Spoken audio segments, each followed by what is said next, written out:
blade is like a tea leaf. Only those who sample it.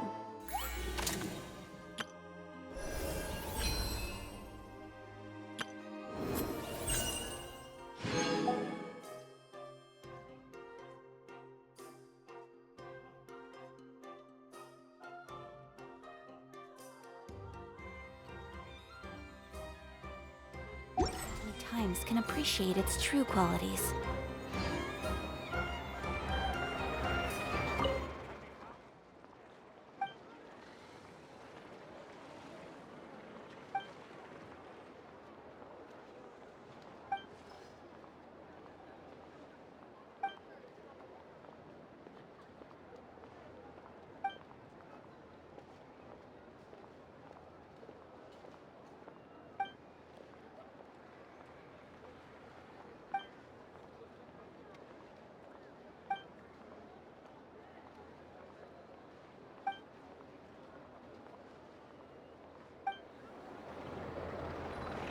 Not out here.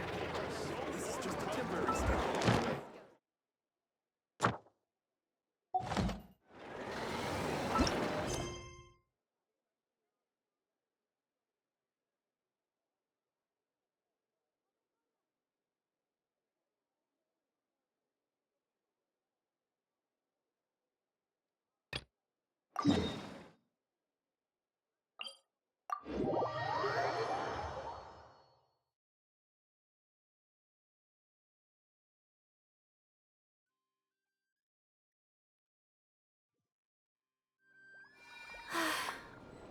I only wish life could be as leisurely as this a little more often.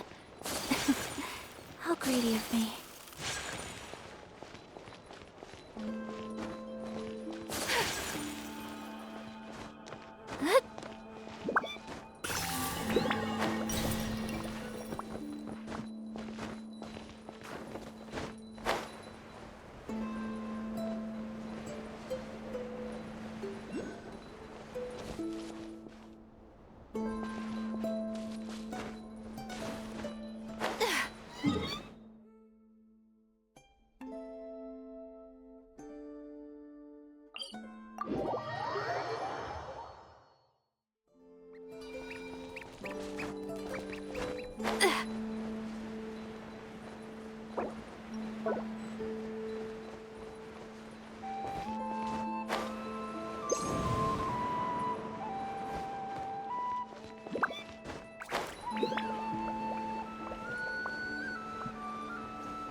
Seeing Anafa and Aino reunited like that sure was heartwarming.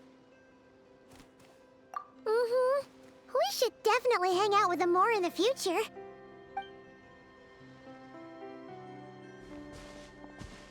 Speaking of homes, we must already be close to where the Frost Moon Scions live.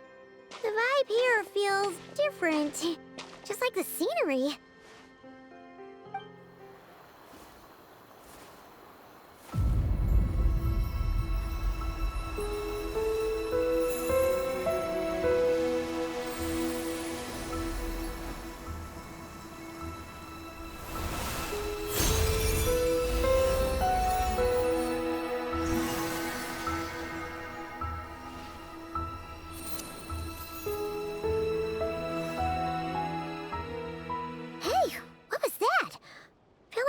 Sort of breeze blew by, and then the petals suddenly turned into...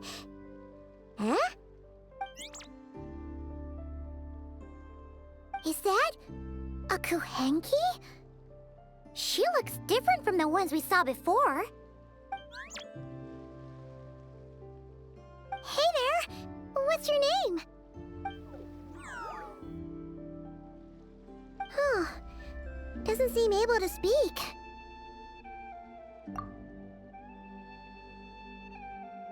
No idea what she wants. Unless you want to stop, maybe we should just keep moving?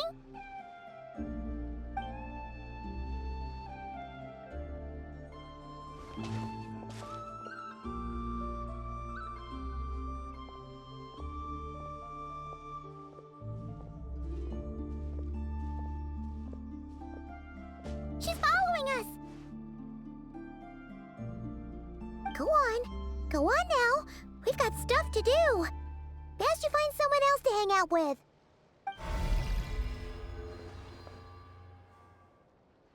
Hey! Don't make it sound like Paimon's some kind of meanie. Paimon had no idea what she wanted, okay? Ugh.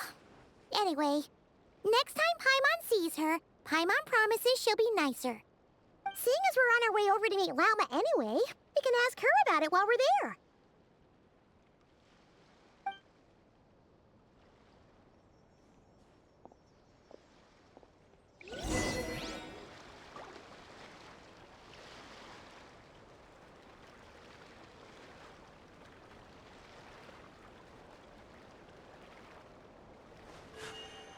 A blade embraces its...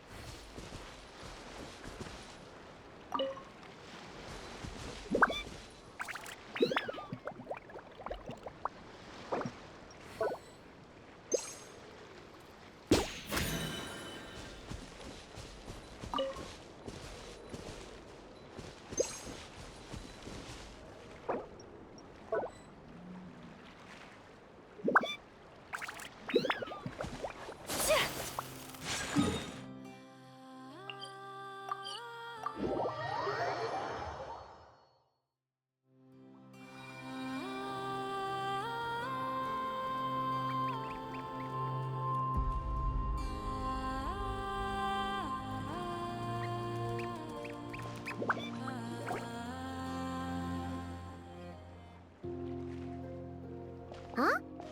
Hey, look! Isn't that Lauma? The moon chanter? Let me take a look at your wound. You must be more careful. Doesn't matter how much of a rush you're in, your safety always comes first. Oh, you're back too. How was your day? You what? Those two Fatui? The ones who were causing trouble in Nasha Town? You went to teach them a lesson? And you put that in their food? You naughty little thing! How could you do that? They didn't notice. That's not the point. You mustn't do that again, okay?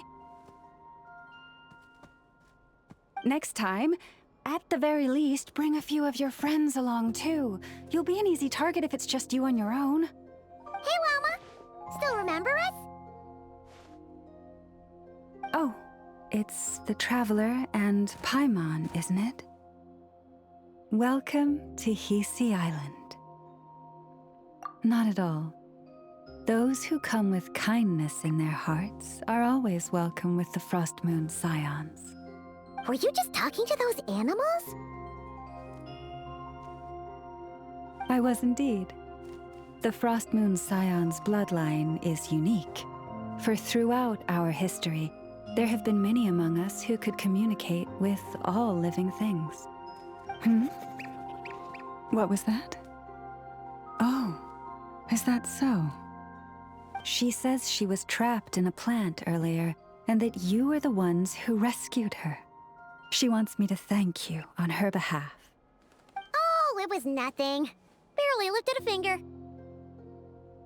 If you both are free, why don't you join us at the Frost Moon Enclave for dinner? Consider it a small token of thanks for your kindness. We'd love to! And actually, we had something we wanted to ask you anyway.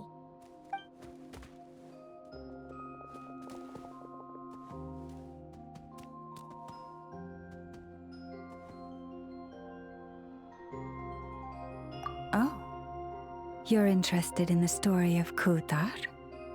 Kutar? Yes, Kutar is our moon goddess, the moon maiden who guides us. But up close, this one somehow seems a bit different from the one in Nasha Town. It's like it's more... Natural? or like... more harmonized in its design. That is because, ever since the Fatui arrived in Nodcry, they have been modifying and defacing our statues as they please. These statues were made by the Frost Moon Scions who settled here hundreds of years ago, crafted from the very finest Lunasol stone. Not only is this stone exceedingly rare, but it also brims with Kuvaki. I suppose the latter must be what caught the Fatui's eye. For a time, we put up fierce resistance, but now, this is the only one left that still retains her original form. We heard they even pulled some ancient moon's remnants down from the sky. That's right. The two largest remnants landed in Nodcry, one here on Hisi Island, and the other on Paha Isle. The Fatui built their research facility on top of the remnant over on Paha Isle, but they've had their sights set on the one here, too.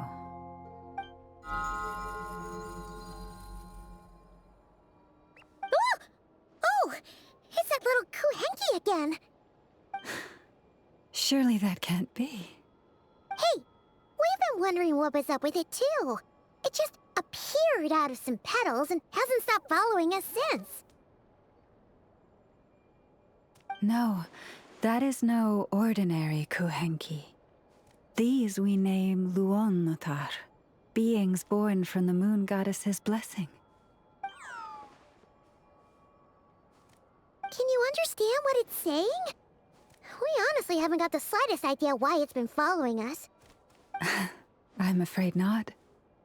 I cannot fathom its thinking any better than you can. Sometimes a long time must elapse before the moon goddess's blessings turn into Luonnotar. Perhaps you two were simply there to witness that transformation. Oh, maybe. Legend has it that the Luonnotar bring good fortune. Given that it seems to have taken a liking to you both, why don't you let it come along with you? Really? Then you can start by helping us find some more treasure chests along the way. Capiche?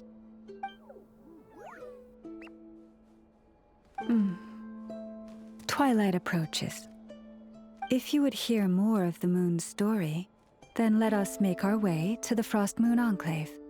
Beneath the gentle moonlight, I shall share this tale in full.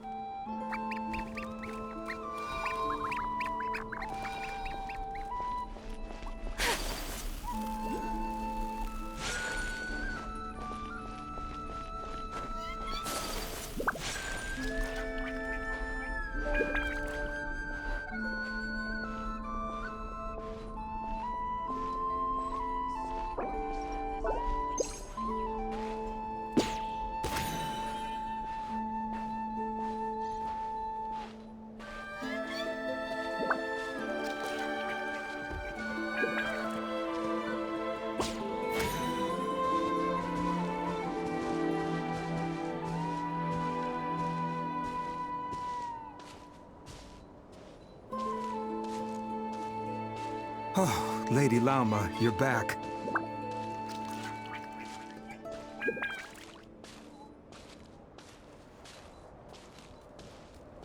Come day or night, may the blessings of the moon goddess shine down upon you.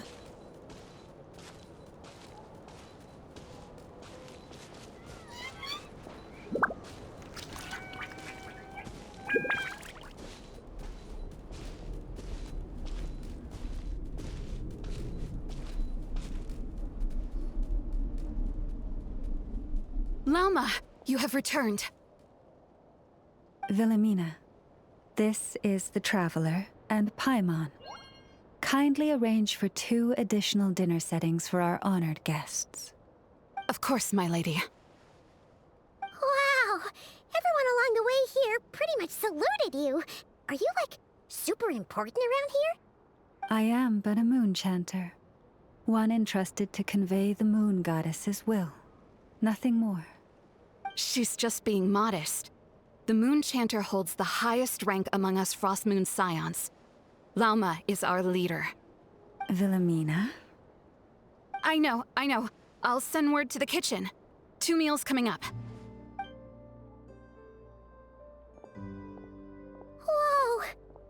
Paimon had no idea you were such a big shot. It is merely that the unique traits of our bloodline have manifested themselves especially strongly in my person. That is no accomplishment of my own. Please, follow me this way.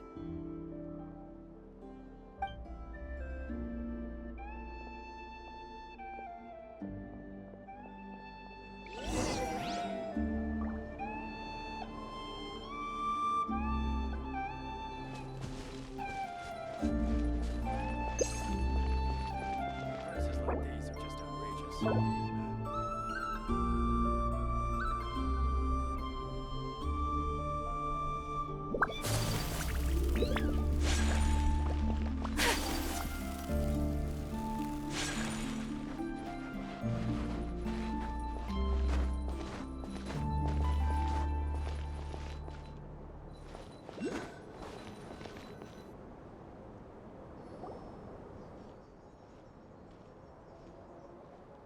Even to this day, I am still trying to piece together the many fragments of our past.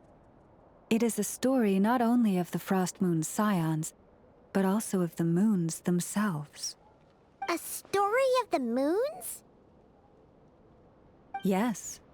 We Frost Moon Scions are the last descendants of the ancient golden realm of Hyperborea. Its former glory may have faded, but what remains is a memory uniquely ours. In the distant past, Tevat had not just one moon, but 3. It is said that they were created by the primordial master of this world, cast into the firmament to keep peace in the land below. Firstborn was the eternal moon, largest of the 3. Legend has it that it was her immense kuvaki that gave rise to the ocean tides. Next was the frost moon. Smaller than her big sister, yet brightest in radiance. Her glow became the cold, undying lantern of the night. Finally came the iridescent moon, smallest of the sisters. Most of the time, her light was barely visible to the naked eye. Yet when she shone, her fleeting halos were all the more mysterious for it. Wow! Sounds like it all happened so long ago. So, what happened to them afterwards? Afterwards, well, as you have seen, the 3 moon goddesses perished. This happened in a war triggered by the Descenders, and of the 3 lunar husks, only the frost moon survived unbroken, while the others were shattered to pieces. Oh, so that's why there were ancient moon's remnants in the sky. Yes. It is also said that when the moons shattered, most of their fragments rained down upon this land like stardust. That is why Nodcry is blessed with such an abundance of kuvaki. As for the remnant that the Fatui recently pulled down, that belonged to the eternal moon. Wait a sec. But you just said that 2 of the moons were shattered, so where are the remnants of the iridescent moon? The iridescent moon's remnants were never found. What happened to her after the war remains a mystery. Some say she vanished in an instant, while others believe that her remnants are simply too delicate to leave a trace.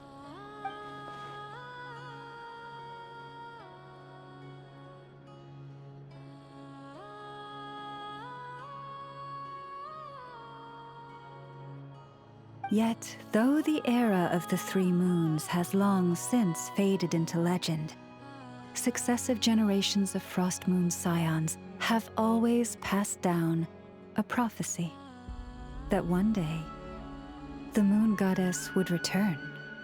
And in the end, that prophecy did indeed come to pass, though not quite. Lady Lauma! Lady Lauma, are you there? Cappy, what is the matter? Lady Lauma, it's my daughter, Karina. Her illness. Take me to her, right away.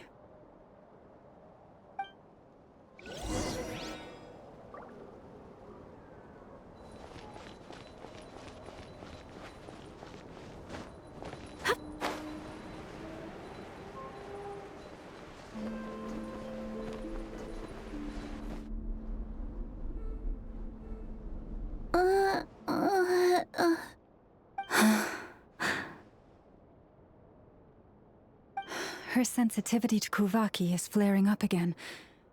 After her last treatment, did you follow my advice and seek medical help in Nasha Town? But those doctors are all Snezhnayan. They're outsiders, compatriots of those brutes who invaded our homeland. How can we possibly trust them? Not all outsiders are enemies, Cappy. They've been treating this condition for generations.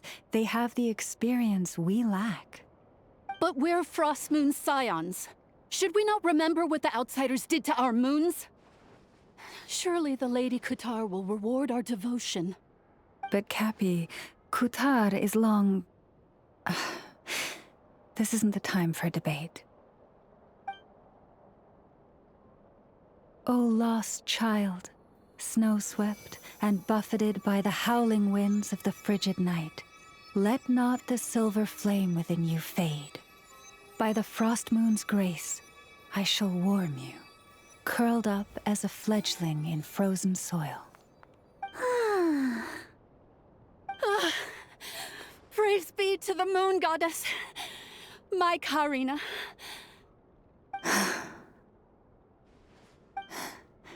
Remember, she must take powdered laka berries daily. It will ease her symptoms.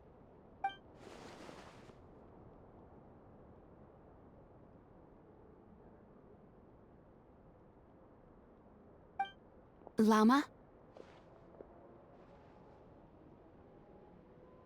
Philomena, what is it?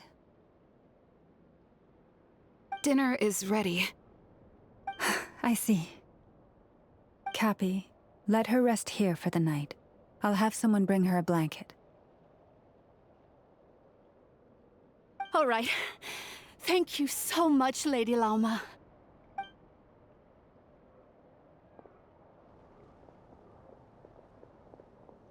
Will she be all right?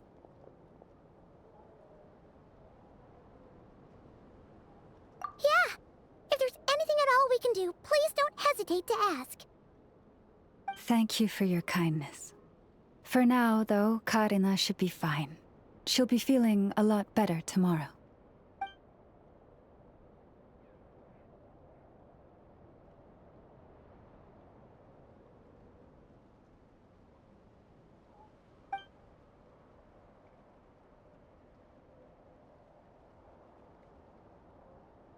Please, do not be worried. Come, let us head to dinner. I believe you still have some questions for me.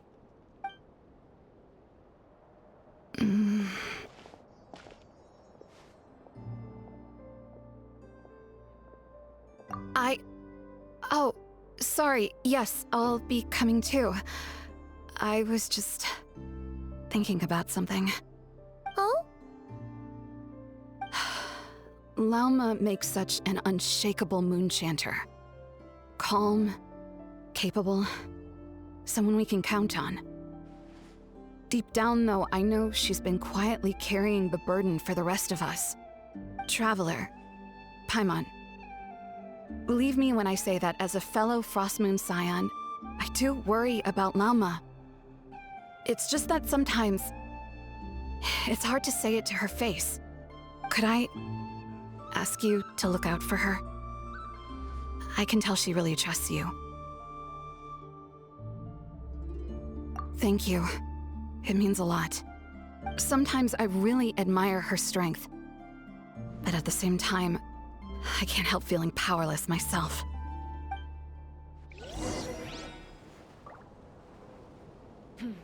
This is more than a fair price already.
Whirling snow!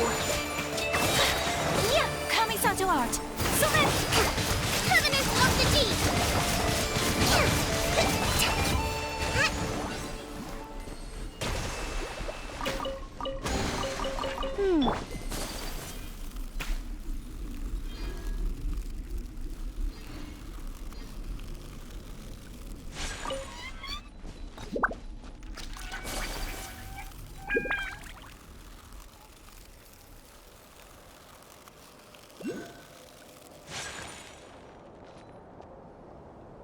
Phew.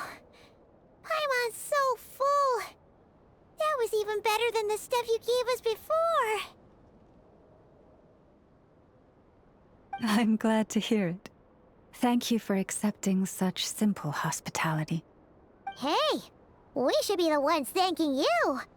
Seriously, that was seriously scrumptious. How did you even manage to finish it? This slop's barely edible. Then again, I guess that's what you'd expect from savages. It's you! Those rude old Fatui we just met back in Nasha Town. My sincerest apologies. If you found the food we gave you earlier difficult to swallow, may I suggest taking a deep breath and joining us? These delicacies might change your mind. After all, I suspect that your previous meal may have been tainted with something most unpalatable. Huh? What do you mean? Tainted with what exactly? With the bitter snobbery of those who call themselves civilized. Why, you?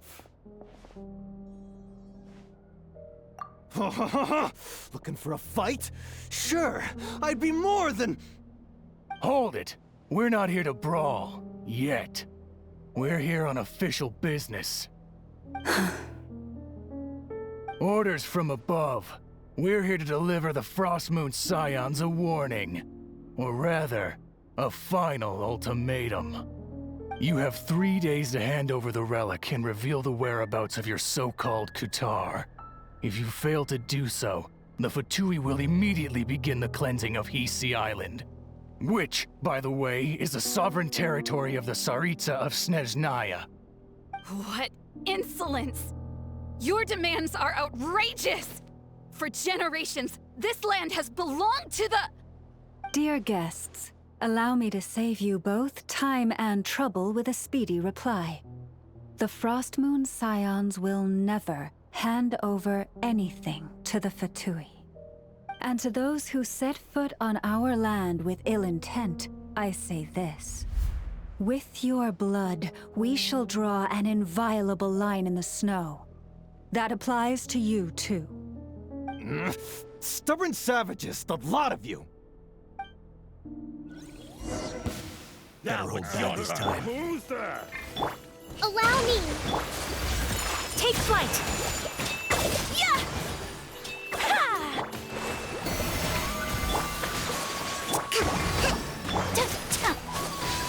My apologies! Yeah! You'll pay for this. Mark my words.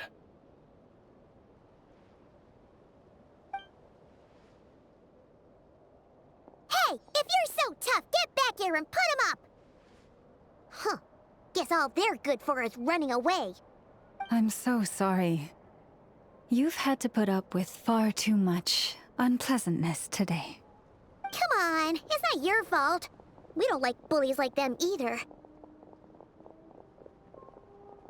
But still, They mentioned a relic and Kutar. What exactly could they be after? Oh yeah, so this might not be the best time to bring this up, but we kinda have a favor to ask of you, Lama.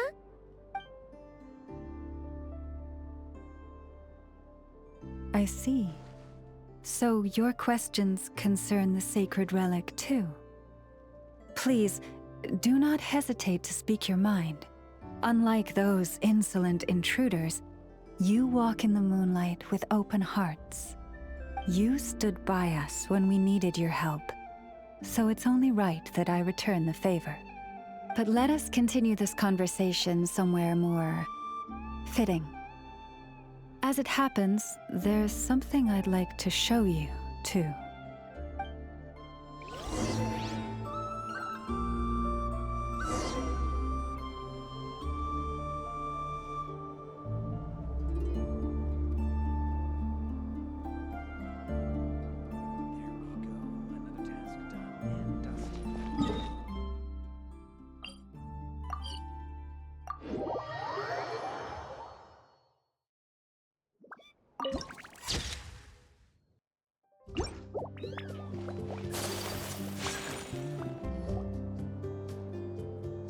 Wow!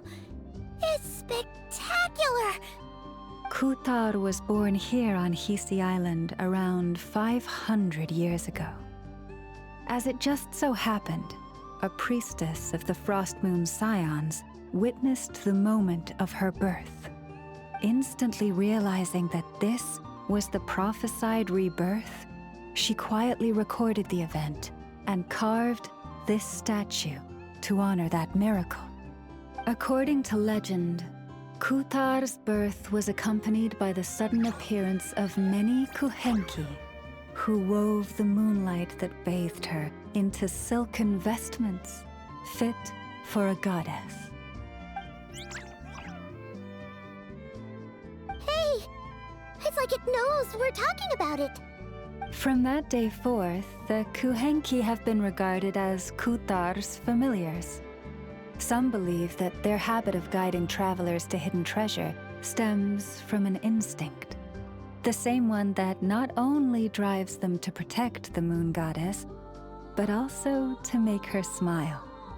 After all, according to the records, Kutar always looked lonely as she gazed up at the distant moon.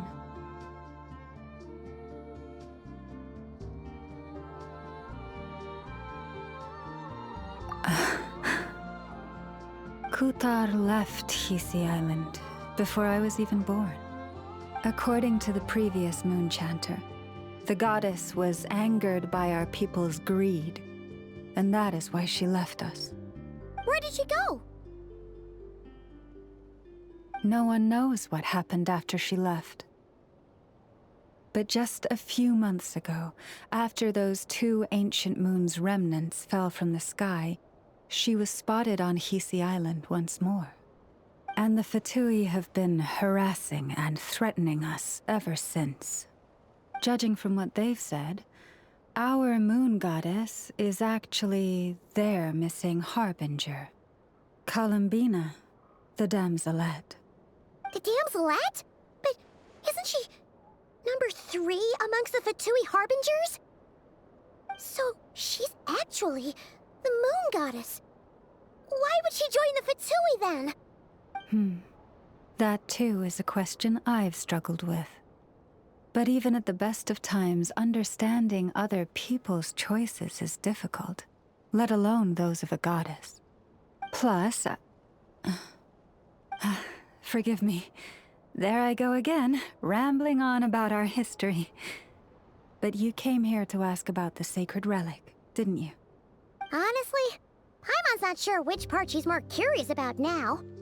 Since ancient times, the Frost Moon Scions have had in our possession a special fragment of the ancient moon's remnants.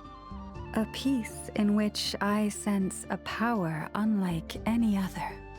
Successive generations of moon chanters have all detected a divine presence within it. We call this unique remnant the Moon Marrow. We heard you can use it to see what happened in the past. What is it in particular that you seek from the past? Well, basically, to cut a long story short, the traveler here is actually from outside of Tibet. Oh.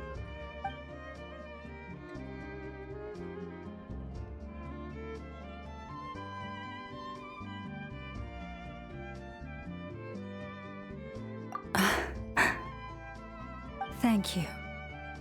Your honesty is a sign of your trust, both in me and the Frost Moon Scions.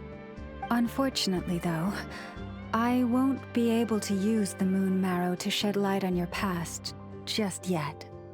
Our people revere the Moon Marrow as a sacred relic. I'm only permitted to retrieve it from the secret chamber in which it is hidden once a year, on Moon Prayer Night. Oh, really? So, when's the next Moon Prayer Night? Judging from the tides this evening, a little less than 2 months. Huh? Does that mean the date changes every year?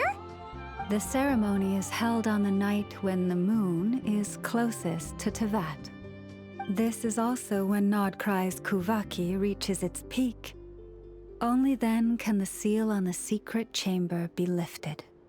Oh, guess we've got no choice but to wait. I am truly sorry that I cannot help you sooner. But, as the Moon Chanter, I swear that I will do everything I can to help you find the answers you seek. Think nothing of it. After all you've done for us, you deserve nothing less.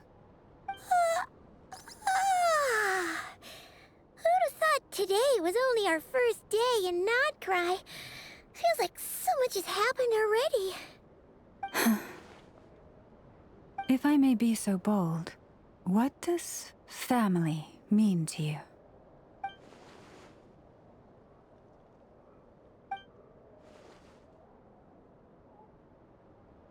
If you are aware of something, a secret that could hurt your family, would you be honest with them? Or try to hide it?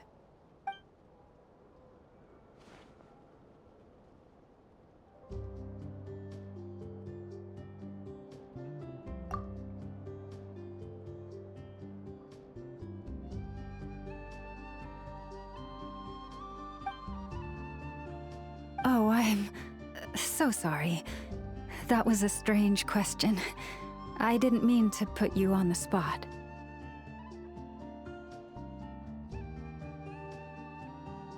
I guess I've just never met anyone with a story quite like yours before. I just suddenly had the urge to ask. It's getting late, and you two must be rather tired too. Would you like to stay the night here on Hisi Island? I can have someone prepare some lodgings. Oh, that's all right. We've already got a room back at the flagship as it happens. Speaking of which, if you ever need us, feel free to come knocking. Do you need me to show you the way back? No worries. It's quite a way, and you should get some rest too, Lauma. We'll make sure to be careful. Understood. Then I won't keep you. May your first night in Nodcry pass in stillness and peace.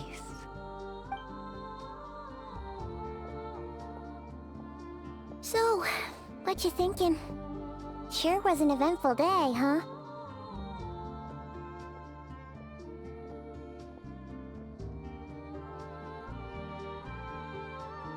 The good news is, we're not at a dead end in the search for your spaceship yet. We can always learn more about this place while we wait. The usual drill, huh? Paimon's really getting sleepy now.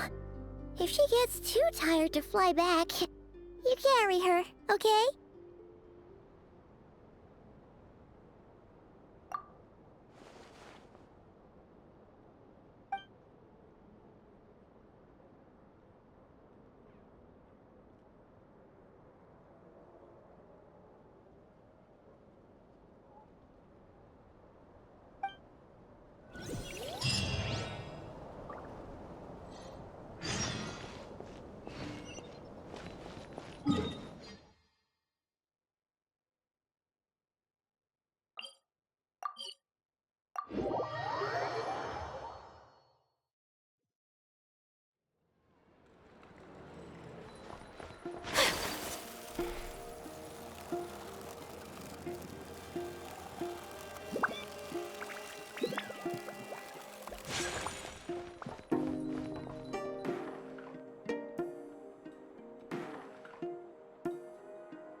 Hey, what are you doing here? Oh, these flowers. I remember. When you first appeared, there were flowers like this all around you.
Hey, what are you? Oh.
Who goes there? How did you get in here? I am but a passing traveler. I followed your song here. I'm very sorry if I've intruded. The Kuhenki. She brought you here.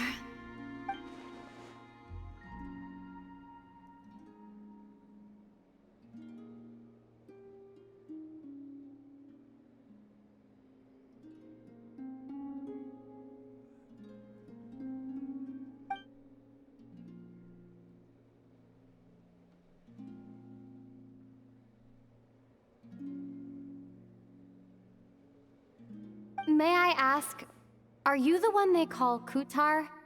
And the harbinger that the Fatui referred to as the Damselette? The Fatui? Are you here at their behest?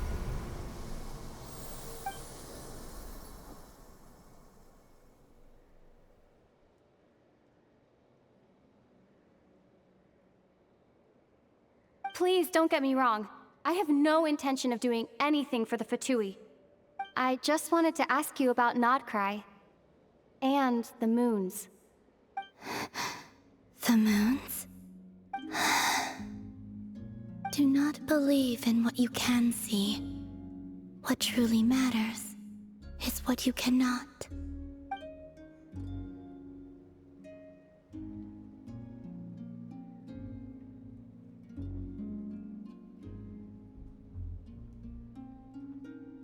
What do you mean?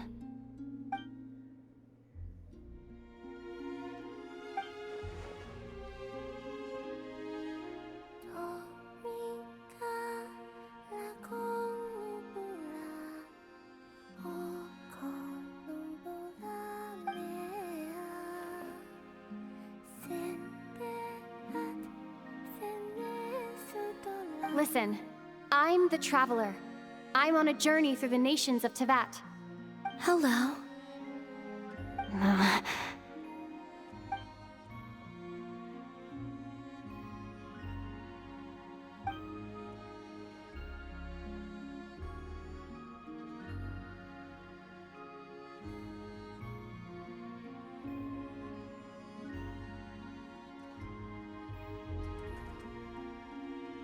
Could you tell me your name? Columbina.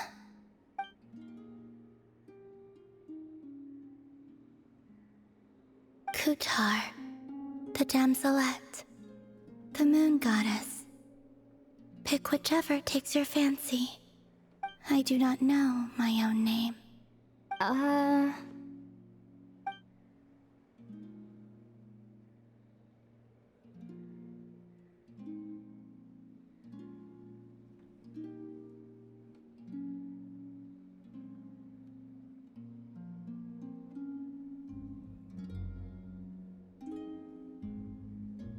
Then...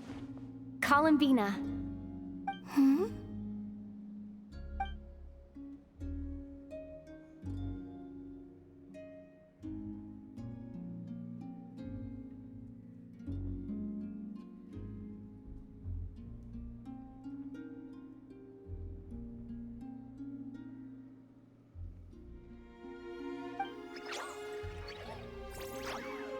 This Kuhenki, this Luanatar, did you bring her into being? Come here, little one.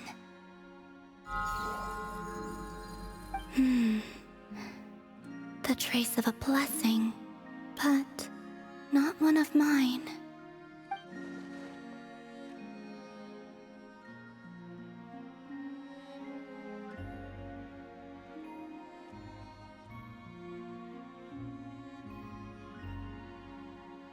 People always assume I can do many things.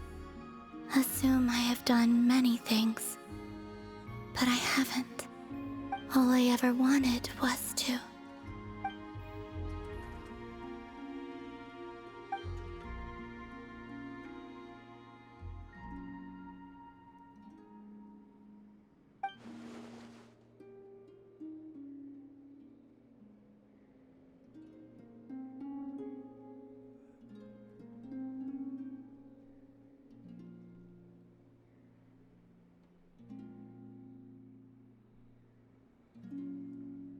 It's about time I got going. I'm very sorry for disturbing you today.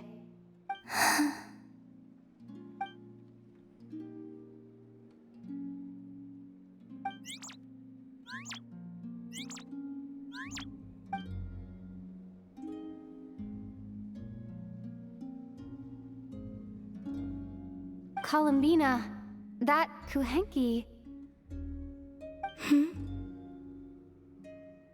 Oh, you're leaving?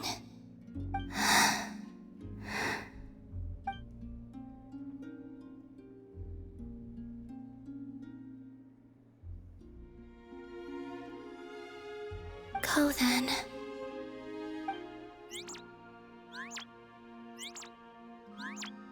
Goodbye. Take care. The moon can be treacherous.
Wait, is that... Ether?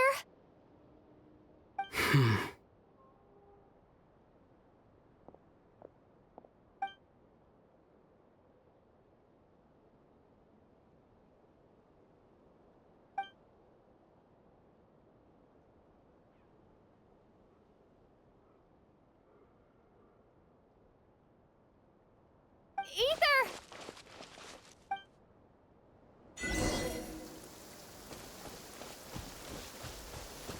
Ether!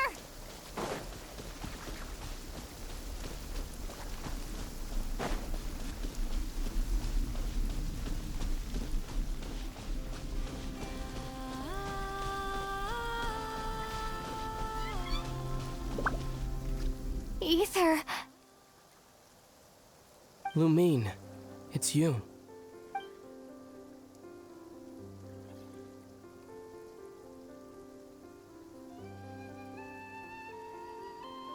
Why are you here on Hisi Island? If I told you I was here in search of the Frost Moon Scion's sacred relic, what would you think?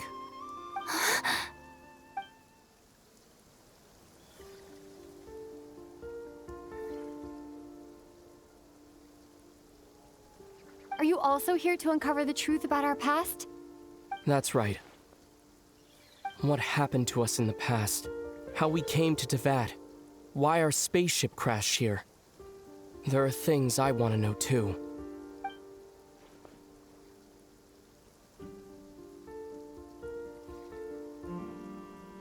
But I'm not about to sit around waiting for another 2 months to find out. Wait!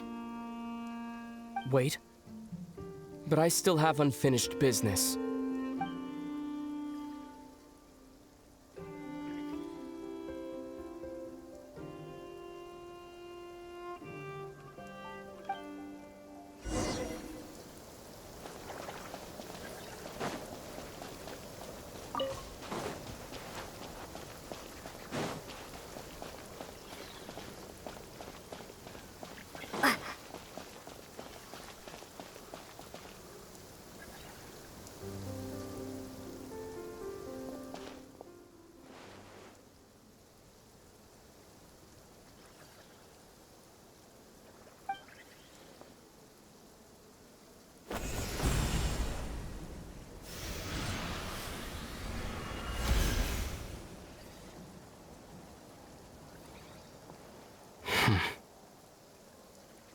Hold on a second.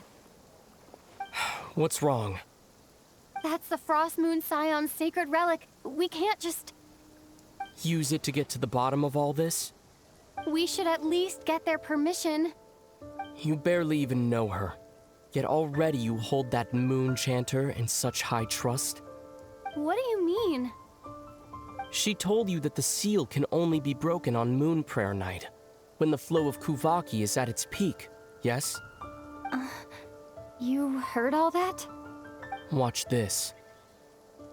Huh? But... Get it now?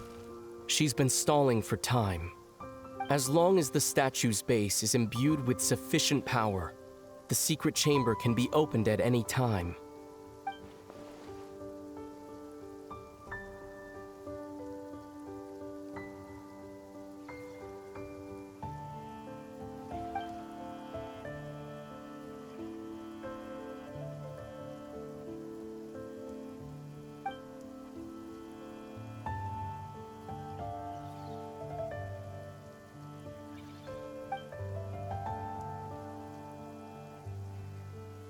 Is it such a sin when I don't put all my cards on the table for you, but not when someone else is doing it?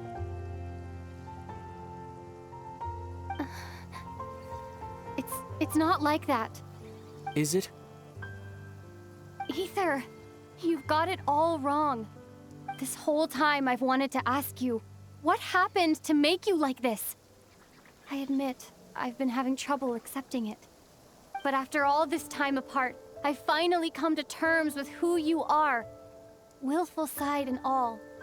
I trust you. I still do. Through all the worlds we've traveled, you've always been there by my side. If there are things you can't explain yet, I can wait while the journey goes on. I'll wait as long as it takes, until the day you're ready to talk. Lumine.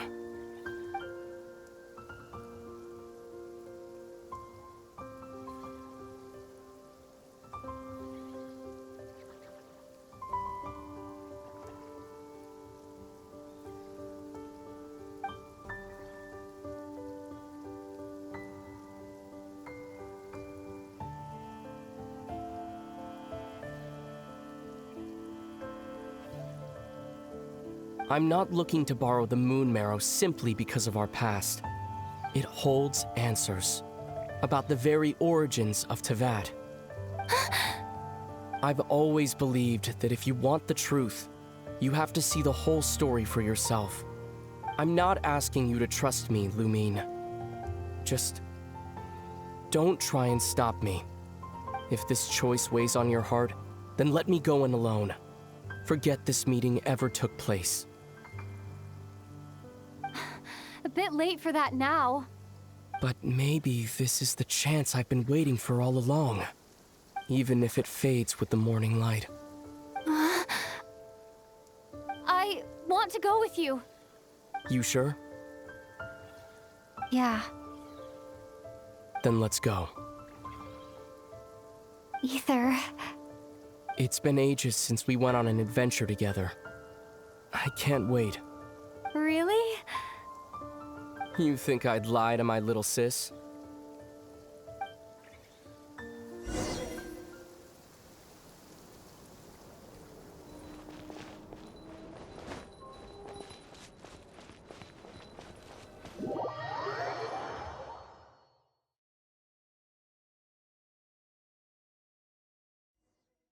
From what I understand, the path ahead is likely to be full of trials and challenges. A deterrence against intruders, and a test for those who truly seek entrance. Nah, I doubt the two of us will have any problems. I agree. Still, if we get separated, things could get tricky. Best we move together and watch each other's backs. Even the sound of your footsteps takes me right back.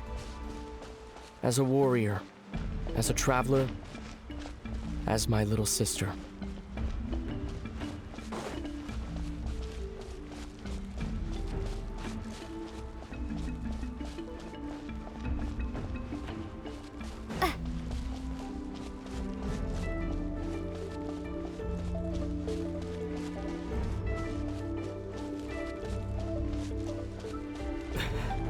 Looks like this is the first trial.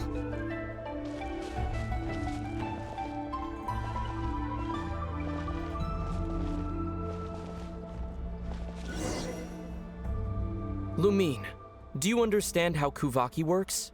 How it exacts force through push and pull?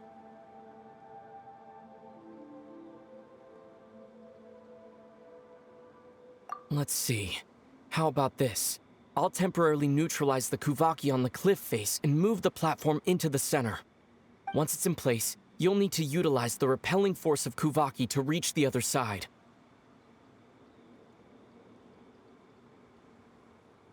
Okay, I'll leave it to you then.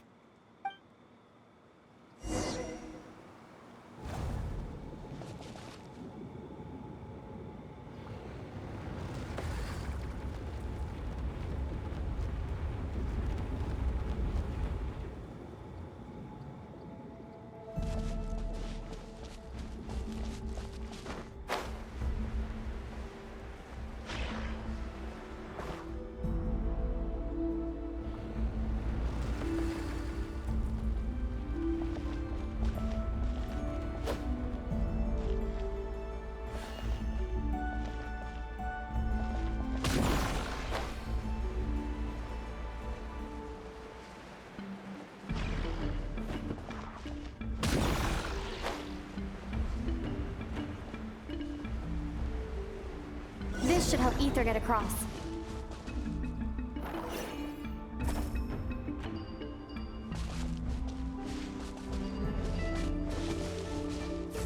Ether!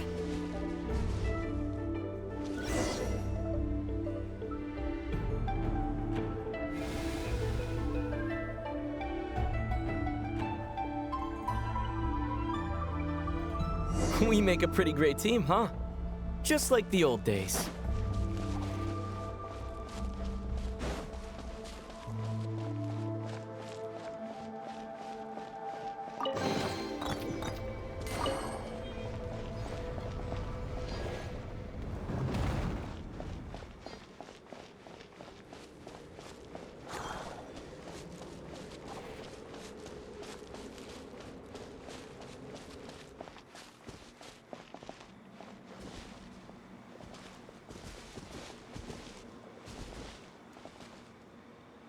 A wide open space.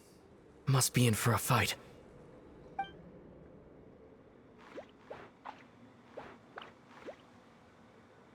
Was that it?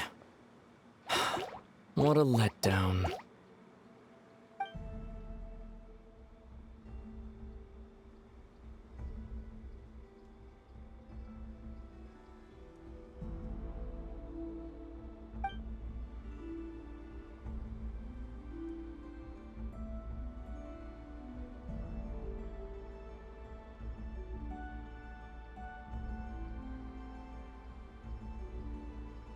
Lumine,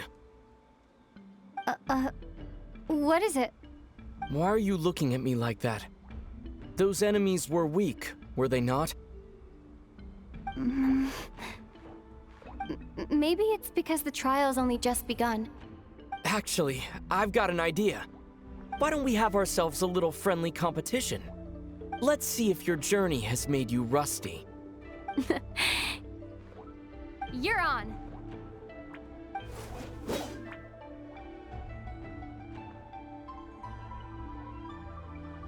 I won't lose to you, Ether.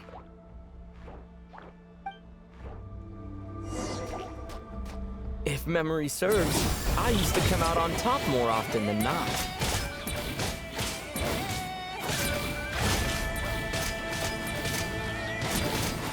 You sure you're alright? Seems your memory is slipping, Ether. Save it. We'll know who's stronger soon enough. Let's see what you've got.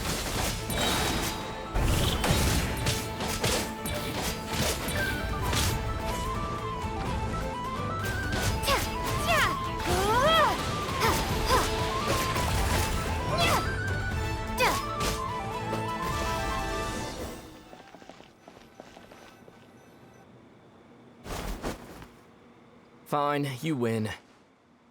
Didn't feel like you really wanted it anyway. Going all out in a place like this? Sounds like overkill to me.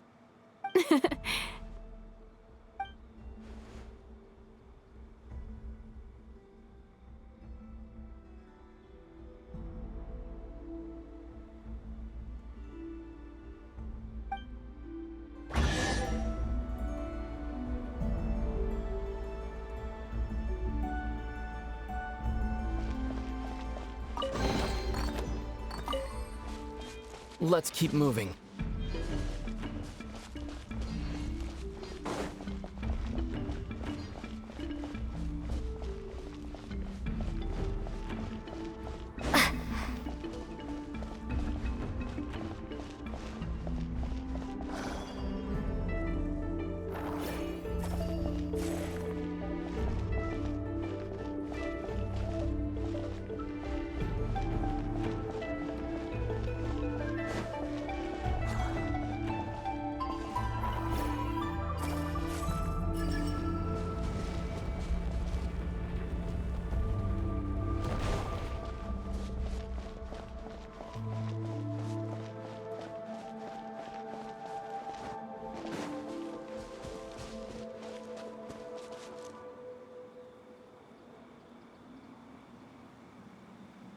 What is this place?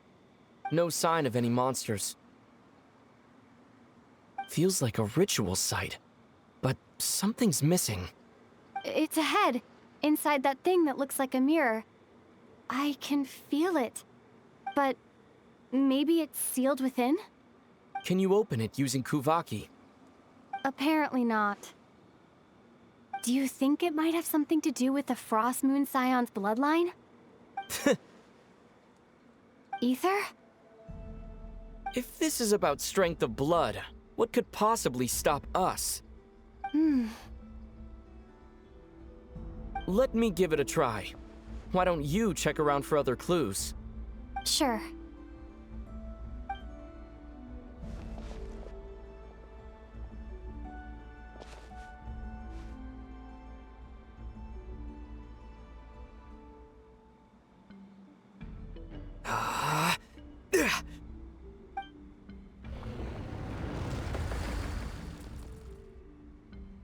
Found it. This should do the trick. Okay.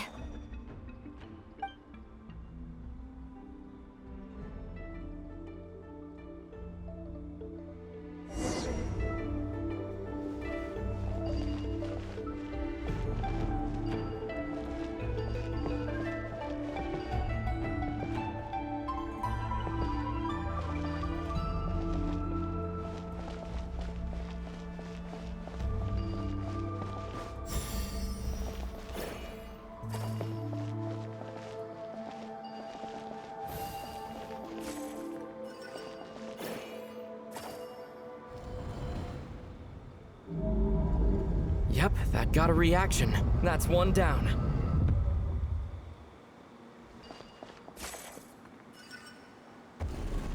Nicely done.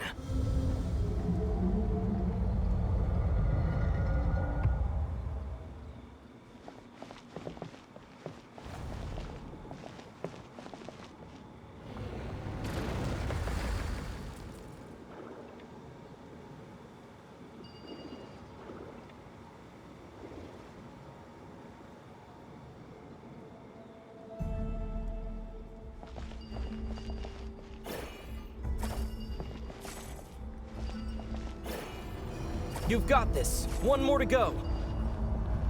Good work, Lumine.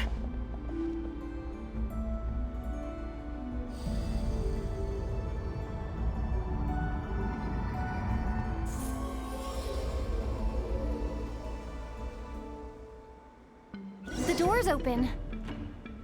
Come, we must be close.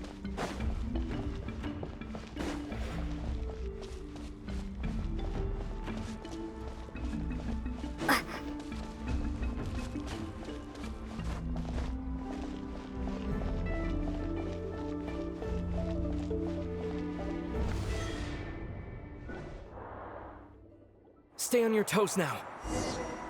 Have you considered that I might be the more experienced between us? Is that so?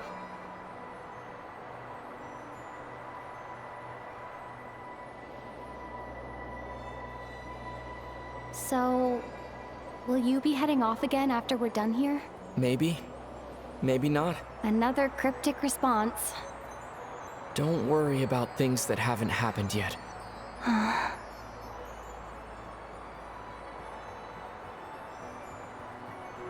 At the end of all this, what do you think we'll find? Whatever it is, we can handle it. What about the end of our journey? That's not something we need to worry about right now.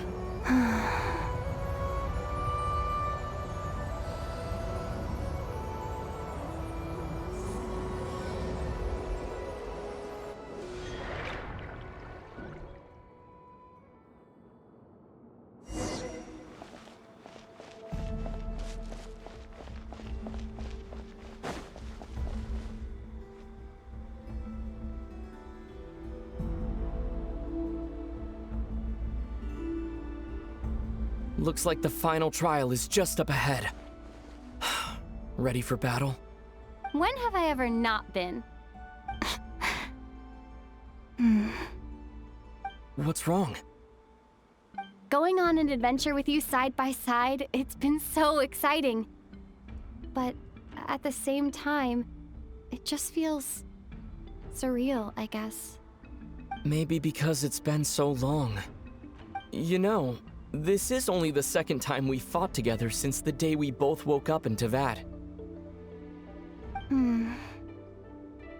Maybe that's it. Lumine, let the light of our blades come together once more, just like they did in the past. Ether.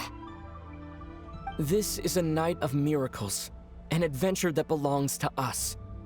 Let's not weigh it down with worries and regrets. This is our adventure.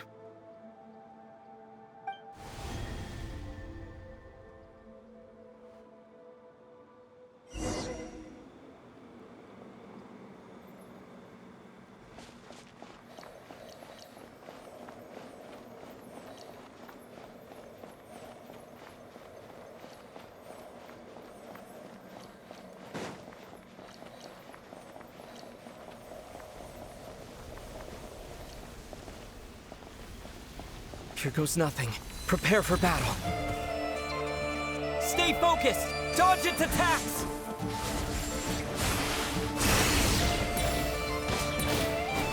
Don't forget to heal yourself! No,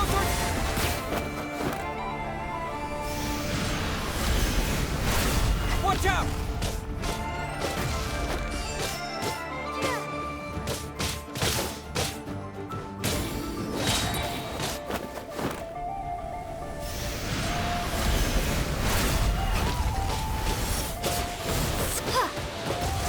Finishing blow!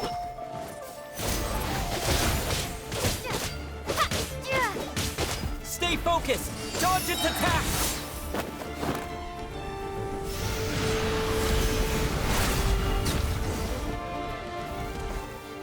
It's over. Nicely done. Flawless execution. Couldn't have pulled it off without your backup. Not too shabby at all. As for what you were saying, yes, I should have come to see you earlier. Or at the very least. Spent more time with me, going on adventures like this? Something like that. Instead of just running off and expecting you to follow my trail. Wait a sec. That's not an official apology, is it? That goes without saying. Come on, time to claim the treasure we came for.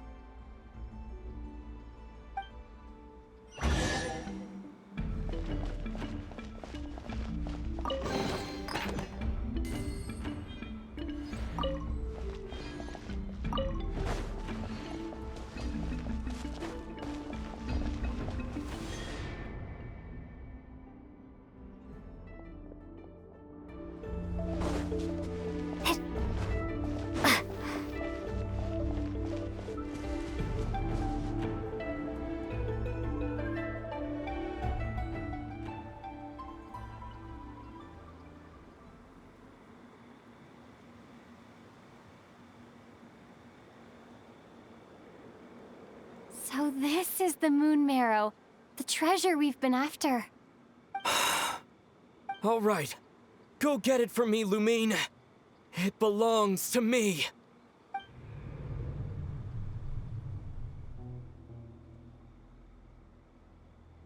What's wrong, Lumine? After everything we've just been through, you still don't trust me? Don't you want to know the truth too? Just like I do? Rest assured, I'll share the truth with you afterwards. Now go, bring it to me.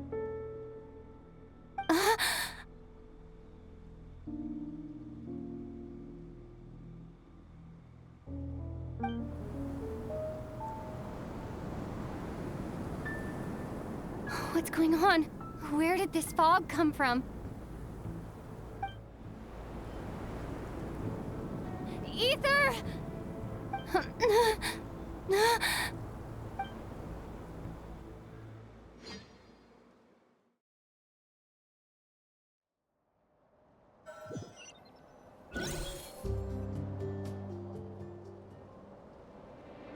Ether!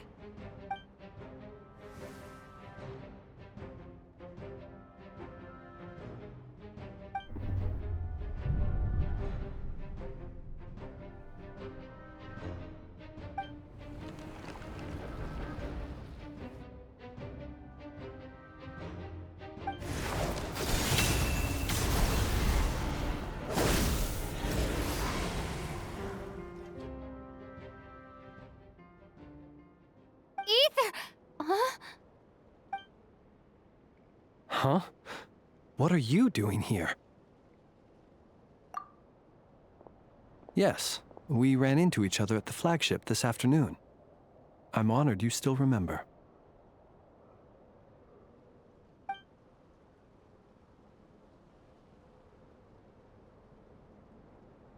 Are you looking for something here?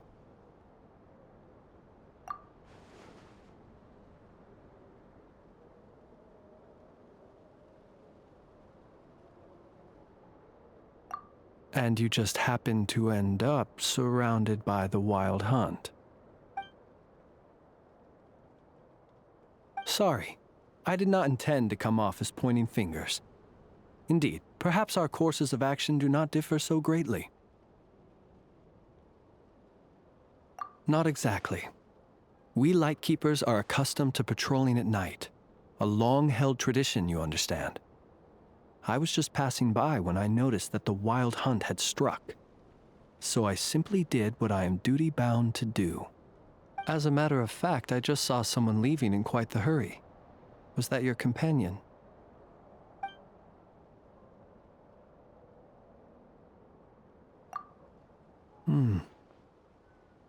Perhaps I should take my leave now. After all, my patrol isn't over yet. Nodcry is a dangerous place to be at night. I'd advise that you head back soon as well.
Paimon woke up and saw you were gone, so she made you a cup of berry juice to help you sleep. her own secret recipe. When you get back, drink it up and go get yourself some rest.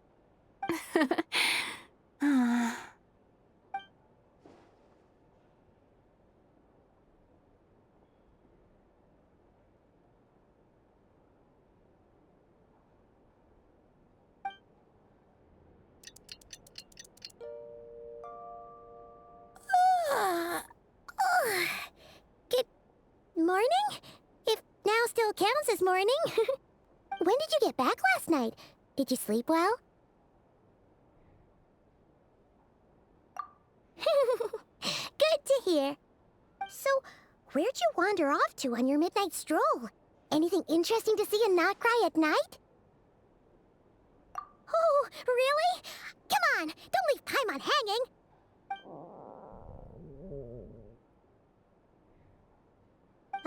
All right. Guess we'll have to feed your stomach before we feed Paimon's curiosity. Let's go grab something to eat while we talk.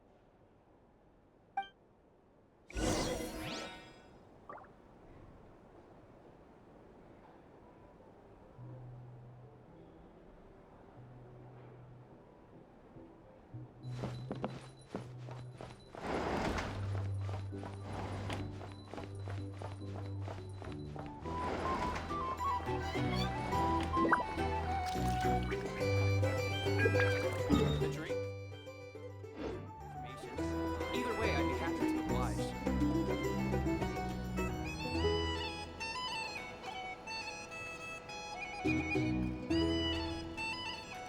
Phew! This is just the best, huh? Free food, free lodgings. This park is friend for life material, that's for sure.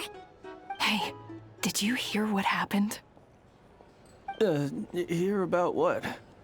You know, all that commotion over at the Frost Moon Scions. Crazy, huh?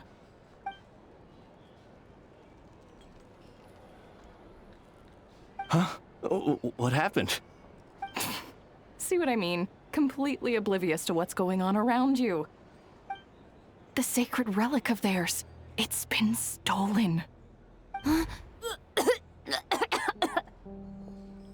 Hey, slow down! Paimon knows you're hungry, but you don't have to worry about her stealing your food. At least, not today. What? Was it those Fatui?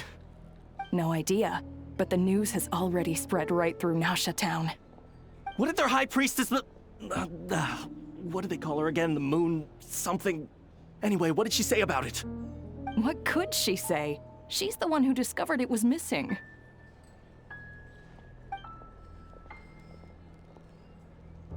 She was in Nasha Town first thing this morning, hoping to launch a joint investigation with the Voynich Guild. Whoa! Did you hear that? Lauma and the others, their sacred relic's been stolen! Who in Tivat would even have the nerve?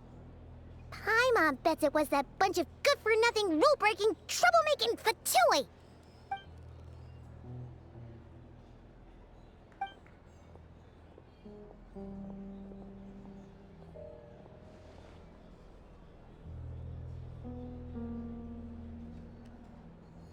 Huh? What's wrong? You feeling okay? A joint investigation? Good luck getting any takers. Unless there's some reward or business opportunity to sweeten the deal. Same thoughts here. So just a few minutes back, she switched gears and headed over to the one place that might actually be able to solve this. The Curatorium of Secrets. Ah! You scared, Paimon! What is it? Huh? Okay, just... Hey! Paimon's not a baby, you know! Quit pulling her arm!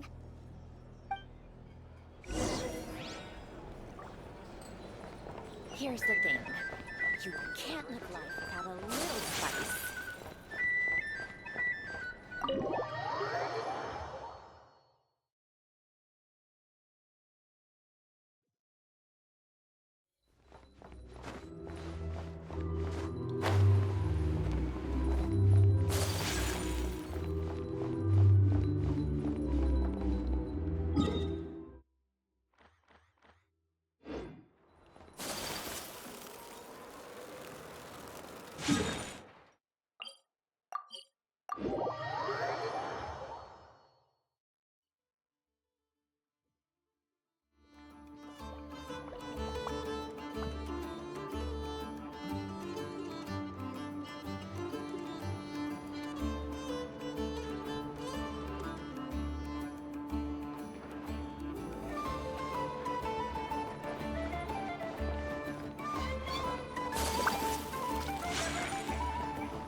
Huh?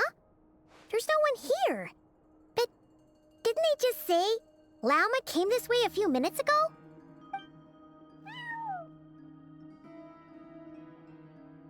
No one except for a cat watching over the front desk. Excuse meow? Are we supposed to check in here?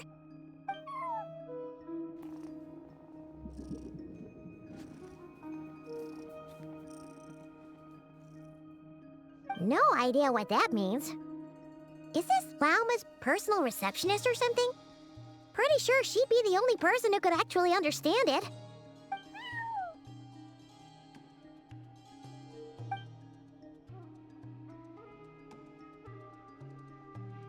Huh? It's heading into that room! But why not? Like I told you already, that's just...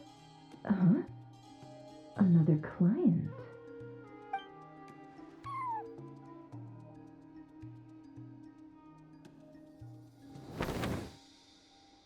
Ah! So, you were in this room the whole time? Something I can do for you? Traveler. Paimon. Oh, you're acquainted then? Yes. They visited Hisi Island yesterday. We had dinner together. Allow me to introduce you. Traveler, Paimon. This is Nefer, boss of the Curatorium of Secrets. Pleasure to meet you. They are travelers who arrived in Nodcry just yesterday. Greeted by the birds and beasts of this land, they are kind-hearted souls who walk in the moonlight's glow.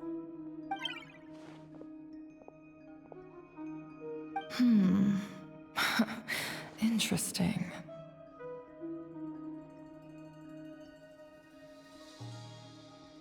Thank you, Lauma, but you need not have introduced them.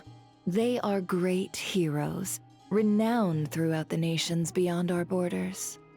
Oh, really?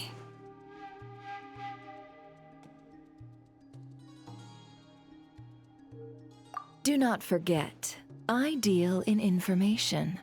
Just because most people in Nodcry pay scant attention to foreign affairs, that does not mean the same goes for the Curatorium of Secrets.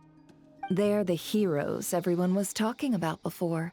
The ones who saved Natlan during the Abyss Crisis.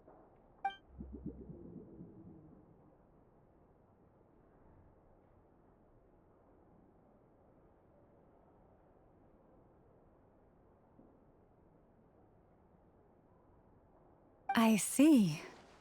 We Frostmoon Scions seldom leave our domain, so I had not heard of your heroic deeds. Please, forgive my ignorance. It's no big deal. We were hoping to keep a low profile anyway. If we had to list all of our titles and good deeds, we'd be talking till sundown, and then some. Huh? What's wrong? Still not feeling great? So, what brings you both to the Curatorium today? Oh, so basically, we were just eating when we overheard people talking about how the Frostmoon Scion's relic had been stolen, and then she dragged Paimon over here. I see. Ah, I see. So you came over here because you were worried about Lauma. A combination truly befitting of great heroes. Strong at arms and pure of heart.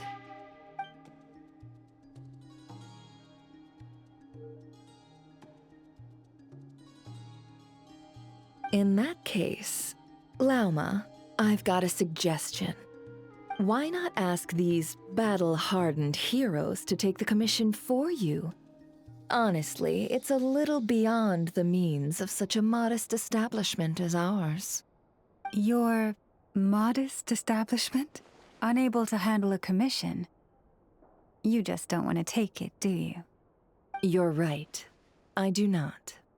What kind of commission is this? Surely it's not to recover your stolen relic? Yes, that is it. Recovering the relic is both my duty as a moon chanter and a step toward fulfilling the promise I made the Traveler, to help uncover the truth of the past. But Nefer has already declined our commission multiple times. And yet, just as it always has, the moon will continue to illuminate the sky above the curatorium. Come night or day, may the moon goddess keep you. Enough of that.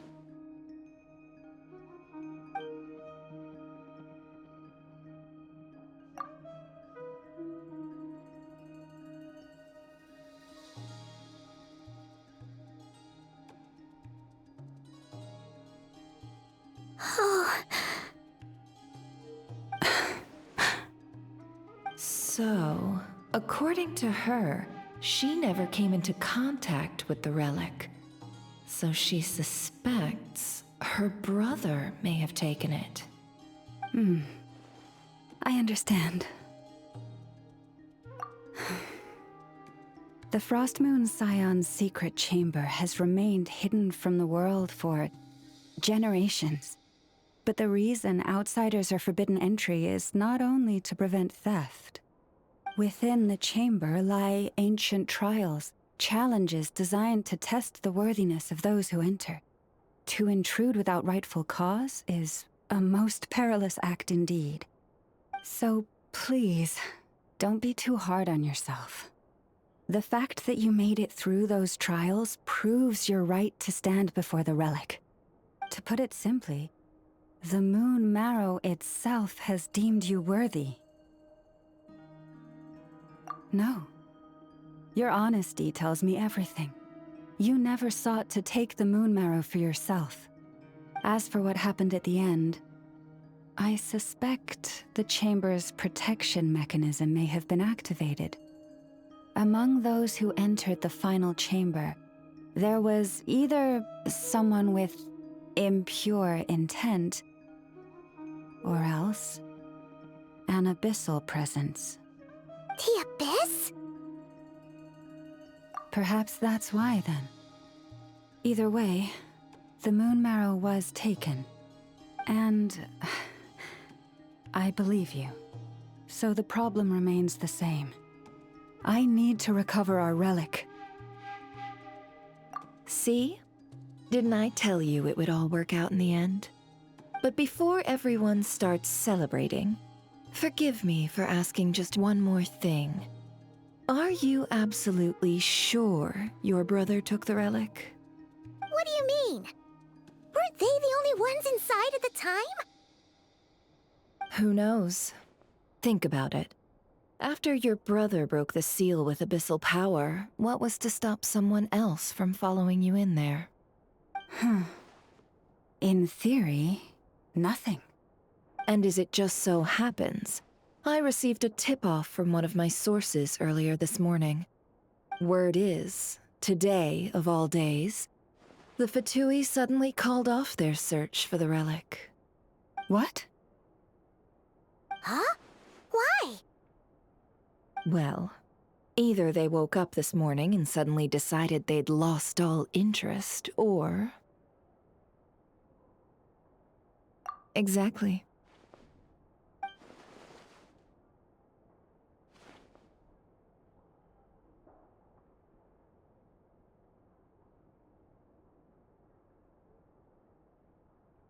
Are you wondering if your brother might be in cahoots with the Fatui?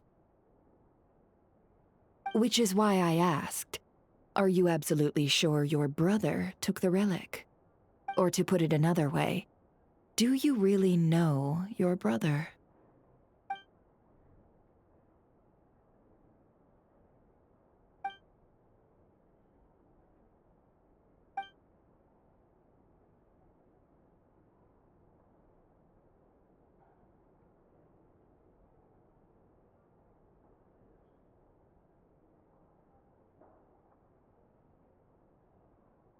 In other words, it's highly likely that the Fatui already have the moon marrow. So, basically, all we need to do is find our way into that Fatui research facility, and we should be able to get to the bottom of this, right? Congratulations, you've found your answer. Looks like the curatorium won't need to lift a finger this time. Well, Lauma, there we are.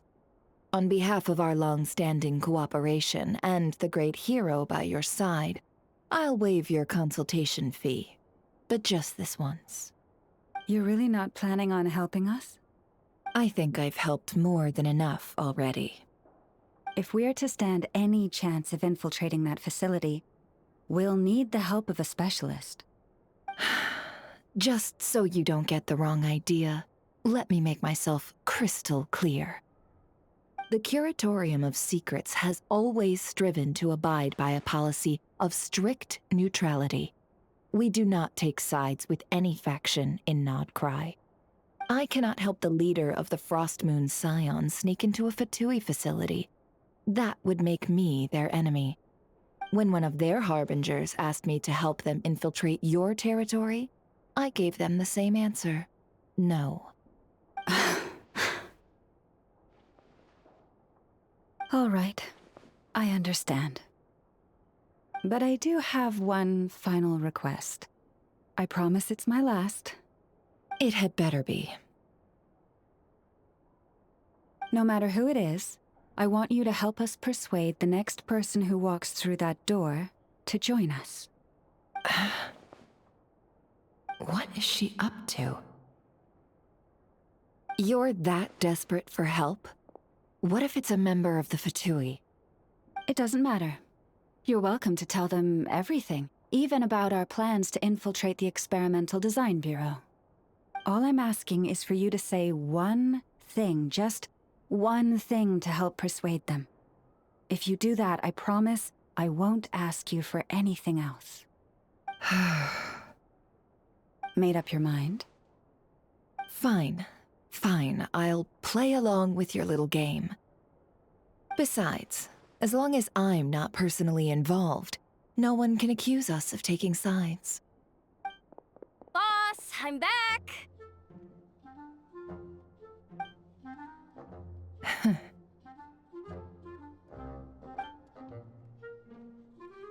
You won't believe the luck I've been having today. Remember you sent me to find that runaway cat, yeah? And you said I'd only be back after dark? Well, guess what? Right after I left the house, this big ibis flew over and the missing cat was right in its claws. And once it got close, it loosened its grip and... Boss, you're meeting clients. I'm so sorry. I'll get out of your way.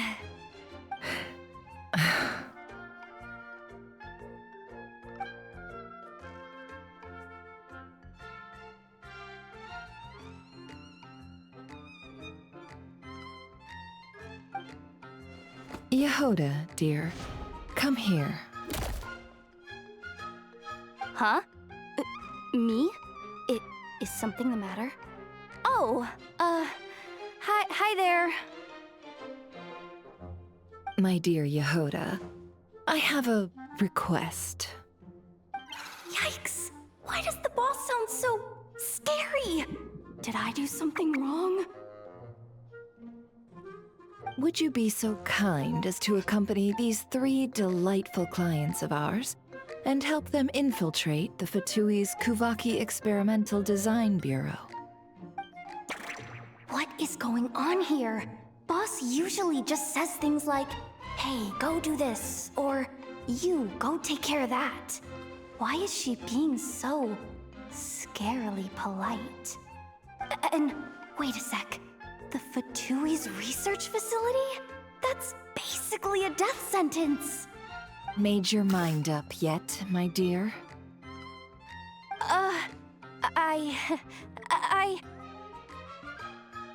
What is up with Boss today? Am I supposed to say yes to this? Or maybe it's because the mission's too risky, so she's actually looking out for me? Why is everyone looking at me like that? Is this Some kind of test? I can't let the boss down. Can I? Have you made up your mind?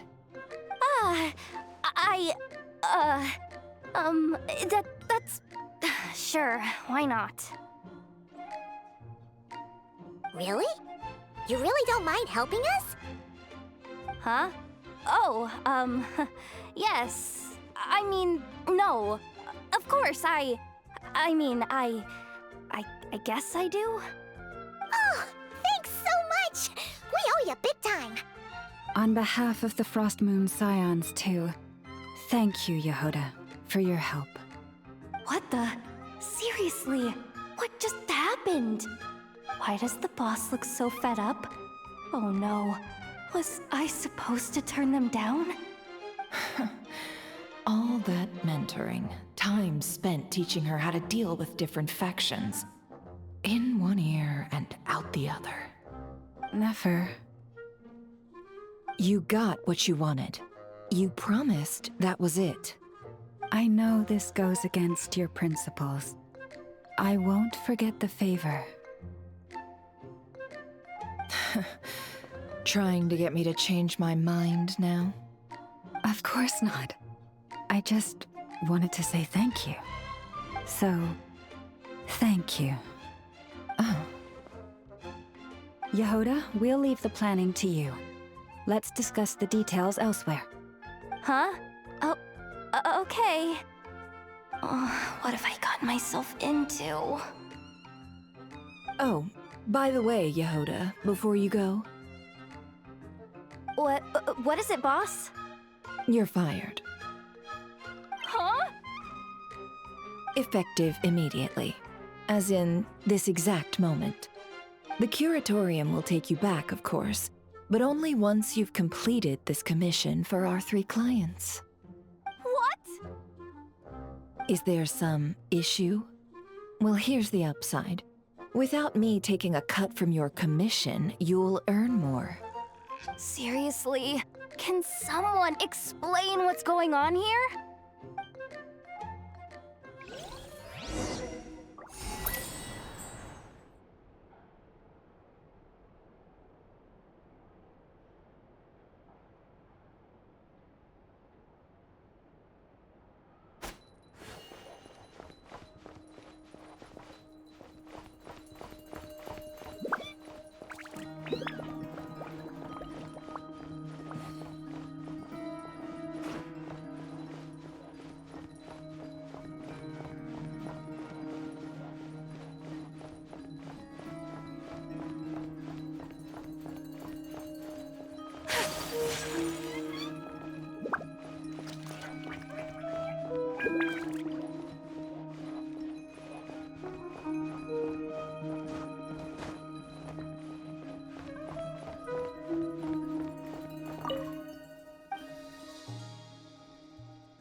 Are we sure Yehoda's alright? She looked totally crushed just now. She'll be fine. She's just in shock. But one thing's for sure. The Curatorium's professional standards are beyond question. The fact that she only requested 1 day to prepare says it all. As an apology, I'll ask my animal friends to help her out more often in the future. Also, thank you for being honest with me. It means a lot.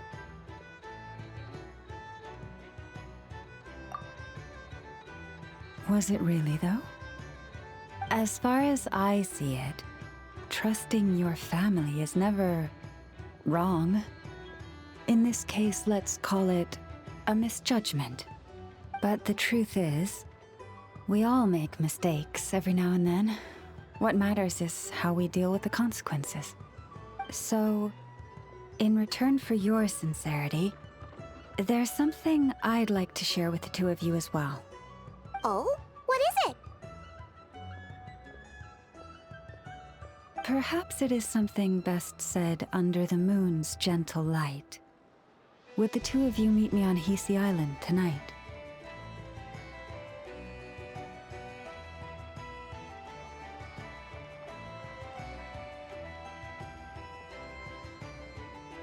Oh, it does sound important.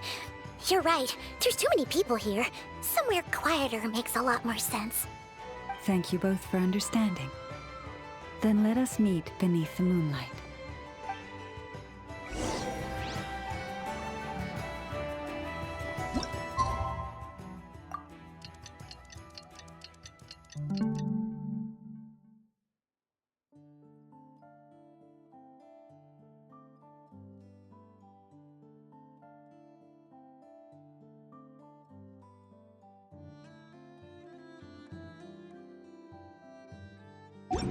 It's about time, and the moon's already up.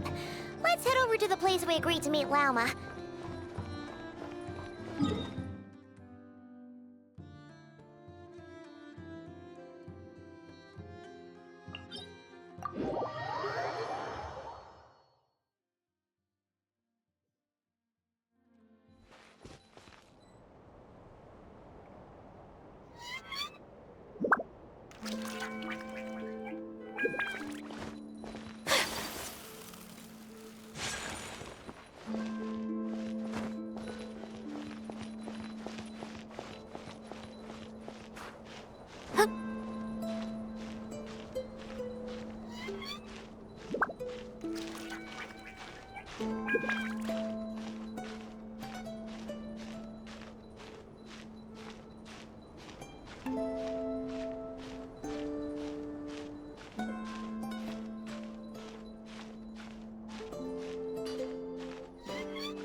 Praying? I am indeed. For the moment I was born, my people exclaimed, "Behold, eyes like the moonlit tide, antlers like the crescent moon, and blood that glimmers silver as the moon's reflection." From as far back as I can remember, I was revered as the Frost Moon's emissary and the Moontide Maiden. The first words I ever learned were prayers to the Frost Moon. The first gestures, those of our sacred rites. Wow, that must have been tough. Back then, I didn't know any better. It all just seemed so natural. The Frost Moon Scion's bloodline has long since begun to run thin. Nowadays, even those of us with antlers are few and far between, let alone those attuned to the power of Kuvaki. But I...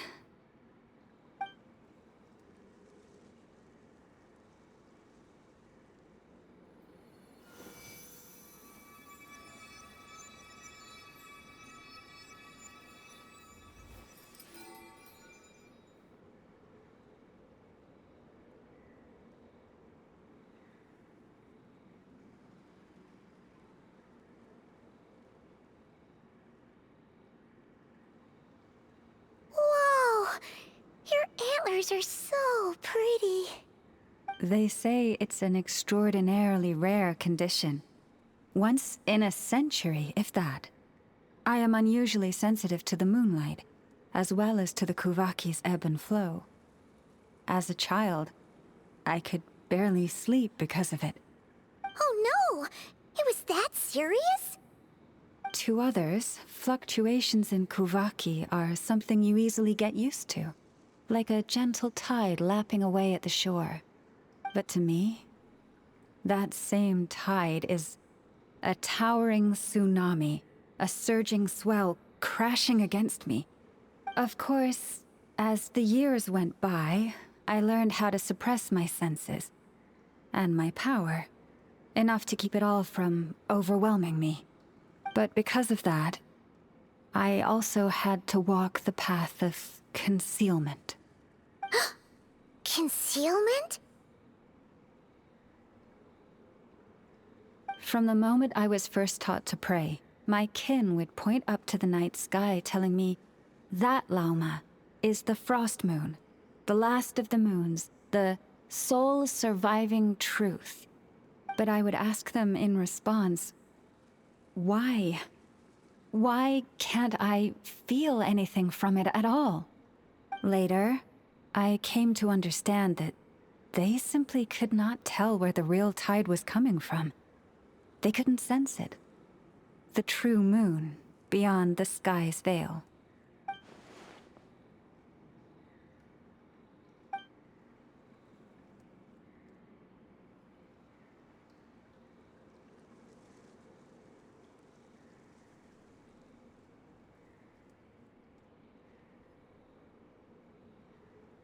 The moon is false. I reached that conclusion long ago. But there was no one I could tell. Not a single soul. At least, not until now. Am I the one who's wrong? Is it the moon that is false, or my own senses? I asked myself such questions time and time again.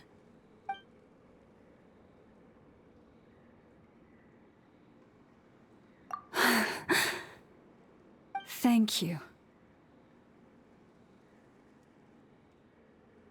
When you called yourself a descender, I had a feeling you might be able to confirm what I had always suspected. And now that you have, it's exactly as I imagined. I feel relieved. Oh, Paimon kinda gets why you couldn't tell anyone now. It's not easy to change people's minds on something they've believed for hundreds of years. That's what I meant by concealment. I knew too much, so I had no choice but to keep my people in the dark. Every prayer I offer feels like a lie to keep myself going.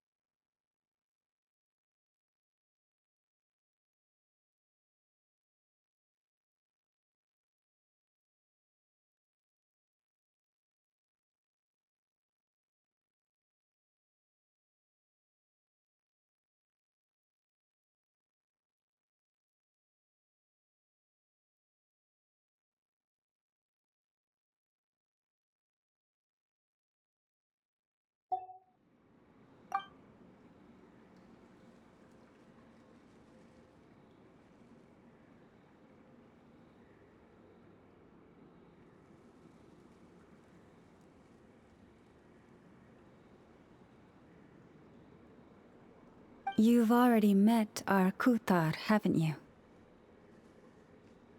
Huh? When was that? And, more importantly, when were you planning on telling Paimon? Ah, no wonder. What did you think of her? What exactly do you mean by up in the clouds? I understand what you mean. She is quite indifferent to the world outside herself. But I find it hard to hold that against her. Yes, it was shortly after the fall of the ancient moon's remnants. I asked her what the Frost Moon Scions meant to her, and why she left in the first place. Yeah? So, why did she? Perhaps it's better if you ask her yourselves. Things tend to get lost in translation when you speak on someone's behalf. What I can say for certain is this. Even when I had no one to confide in, I still had a family. I still had the Frost Moon Scions. But that girl, born beneath the moonlight, perhaps she's never felt she had either. The truth is, though, she might have had it all. If only the Frost Moon Scions hadn't let her down.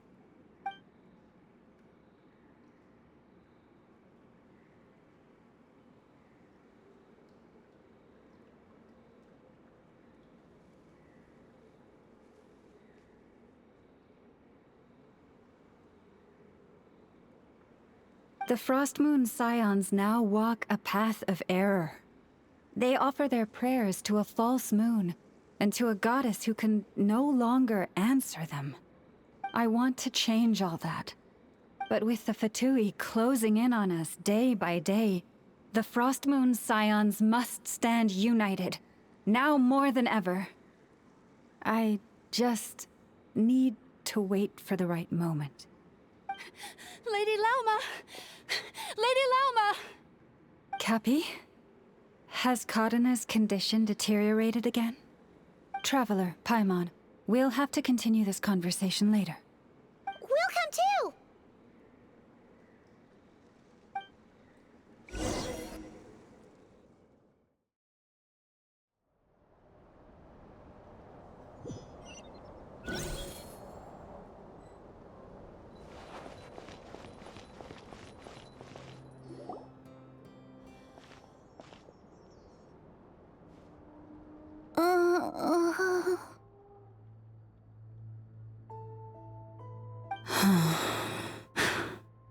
Why? Did I do something wrong? I've been praying to the moon goddess every day. Why isn't she getting any better?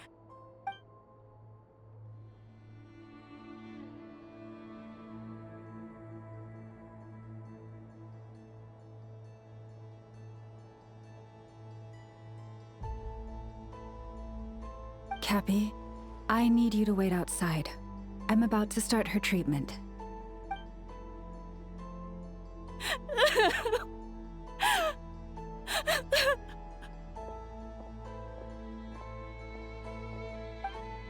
Is there anything we can do to help? Just don't be alarmed by what you're about to see. And please, don't let her mother see it.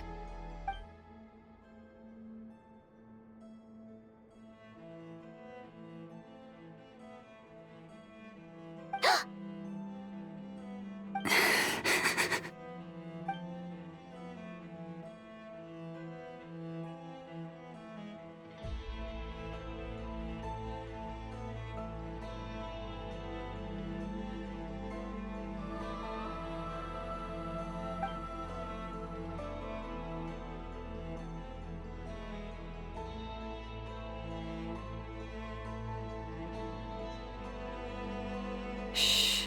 Please. Help me keep this a secret. She looks much better now. But, Lauma, was that? A medicine prescribed by a local doctor. For ordinary people, my blood has the power to counteract any adverse reactions to Kuvaki.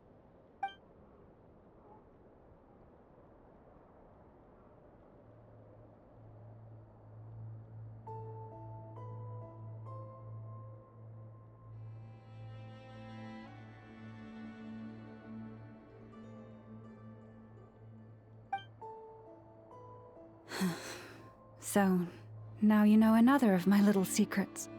I had hoped to guide the Scions out of error before Karina's illness reached this stage, but clearly, I was too late.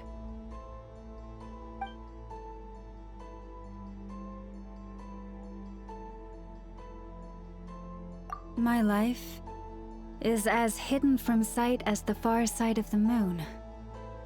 Yet people only look to the bright side for guidance. If the day ever came when the two sides were reversed, could they truly accept it?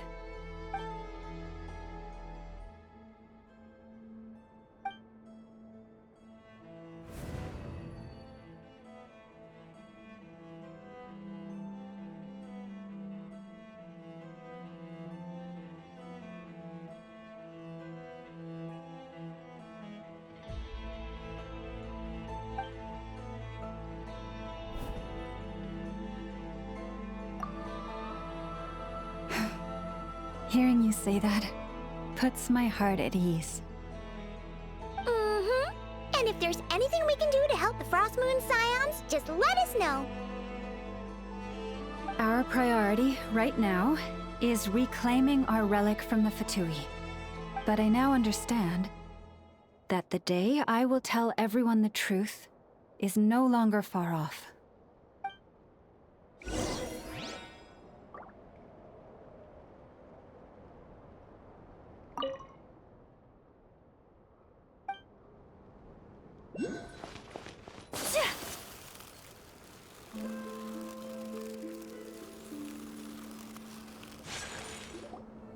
Wow! Paimon would never have guessed Lauma had all that bottled up inside. Hey! Watch your step! Ah! What's wrong? Oh, you scared Paimon. You scared me there too. Almost stepped right into one of my traps. A trap? Why would you leave a trap somewhere like this? Well, it's not like this is a main path. And besides, we Frost Moon Scions would recognize it instantly.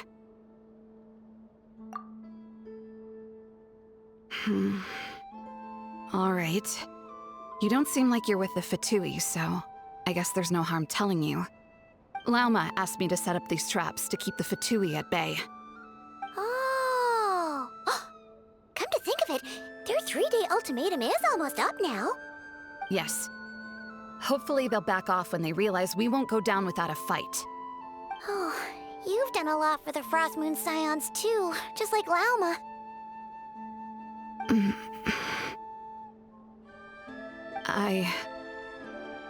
Philomena? It's nothing. I was just wondering if any of this is really worth it. What do you mean? Our people. So many are stubborn, stuck in their ways, clinging to a truth they refuse to even question. Do they really deserve everything Lauma's doing for them? Well, yes, but even so, no. I shouldn't be saying this. Just forget it, okay? Bye. Huh? Why did I say all that? Or really, why am I still doing any of this? Either way, this will be my final night with the Frost Moon Scions. Wow, she sure took off fast.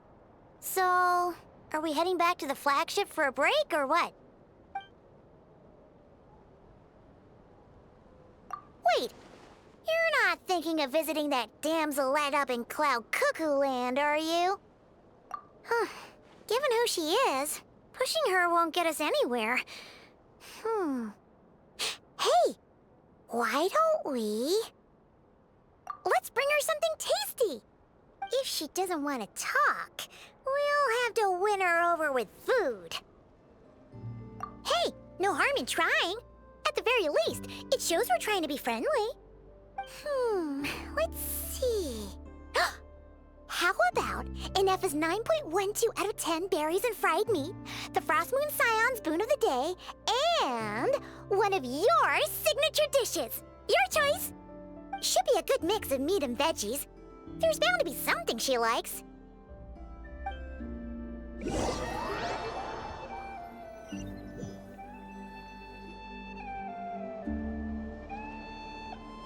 Alright, food's packed and ready.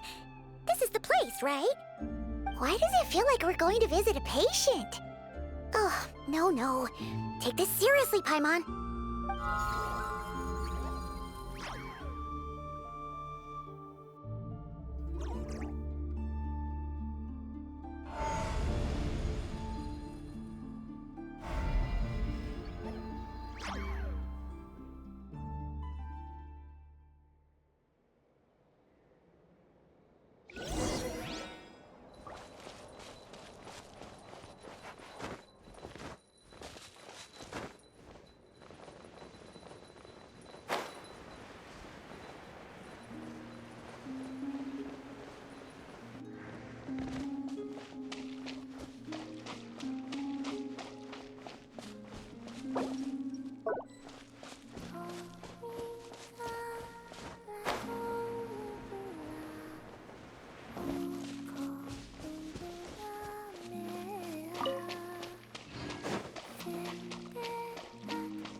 Remind me, who are you again?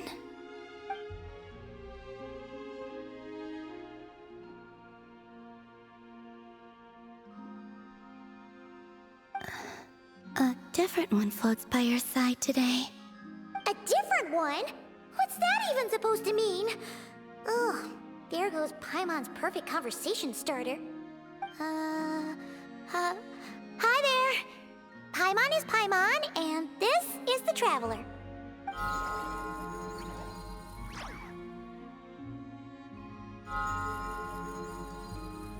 Oh, there you are. Between the two, I suppose you're cuter. Wait, what do you mean Paimon's less cute than that floaty thing? Columbina. What is it? What's your favorite kind of food?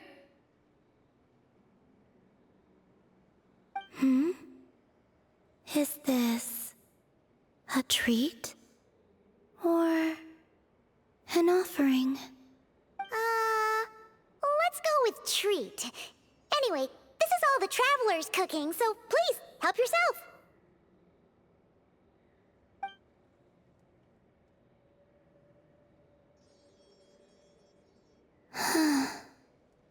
Oh, that wasn't exactly a yes, but she didn't turn it down either.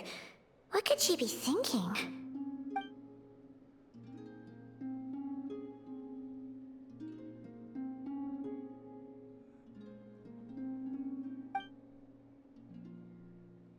So, what do you want to ask? Hey, she's actually playing along! Quick, now's our shot. You know the moon in the sky isn't real, don't you? I know there is only one moon in the sky. It is simply that some can see it, and some cannot. What does it mean to you?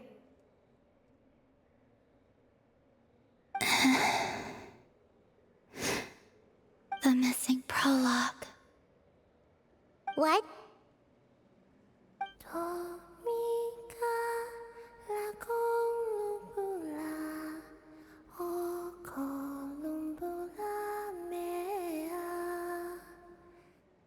Huh?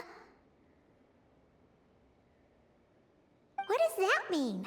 Isn't she going to explain herself? Can you tell me more about that melody? You were humming it last time too. It must be important to you.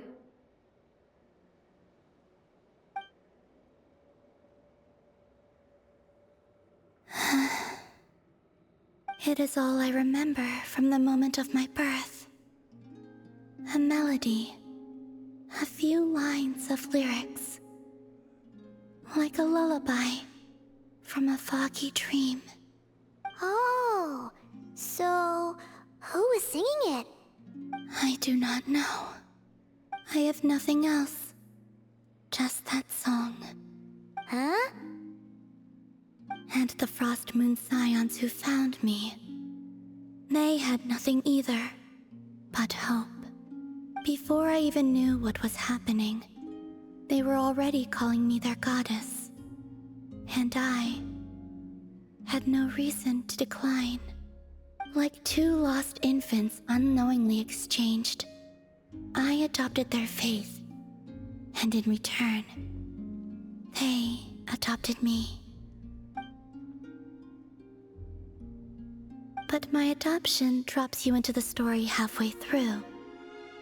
What came before was scribbled onto the wrong pages, never even bound into the book. That sense of something missing only served to nurture their greed and doubt. And thus, I came to realize that this place was never truly my home. Greed and doubt? O Moon Goddess, forge weapons for us, drive out our enemies, and expand our lands.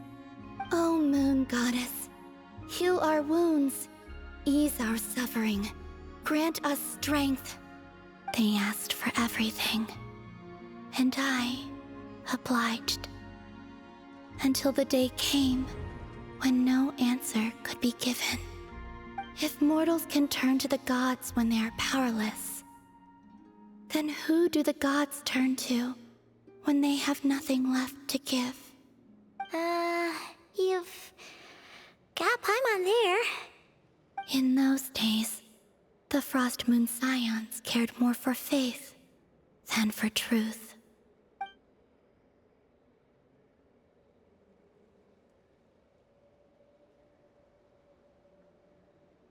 Reality rewrote the sky in words I could not understand. I did not want to read a tampered version, so I simply stopped looking. The real beginning of my story lies up there, on the moon, forever beyond my reach. Like a message carved for blind hands, sealed away where no fingers can find it. Huh. So that's how it is.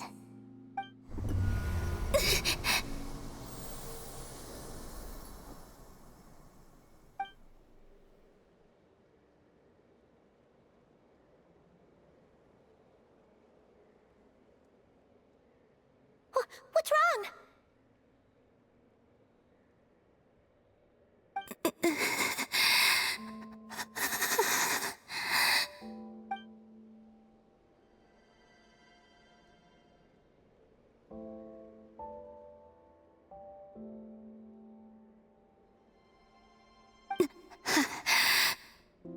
You should go. What, now? But you really don't look well. Did something just happen? Is there anything we can do to help? No. Aside from answers, I have nothing else to give you in return. This is the price of running away from home a second time. Running away from home?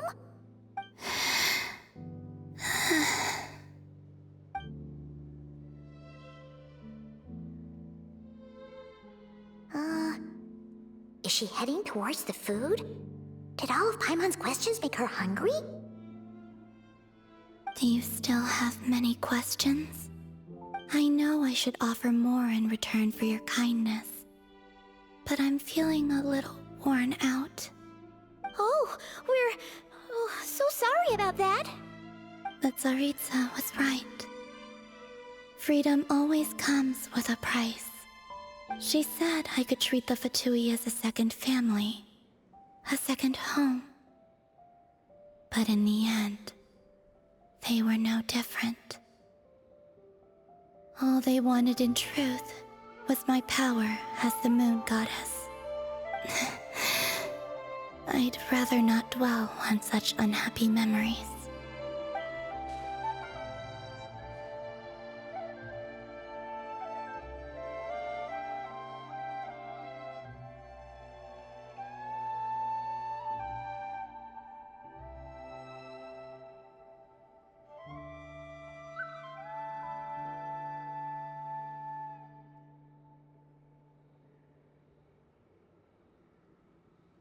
I have fulfilled my promise to the Tsaritsa, though it has used up much of my power.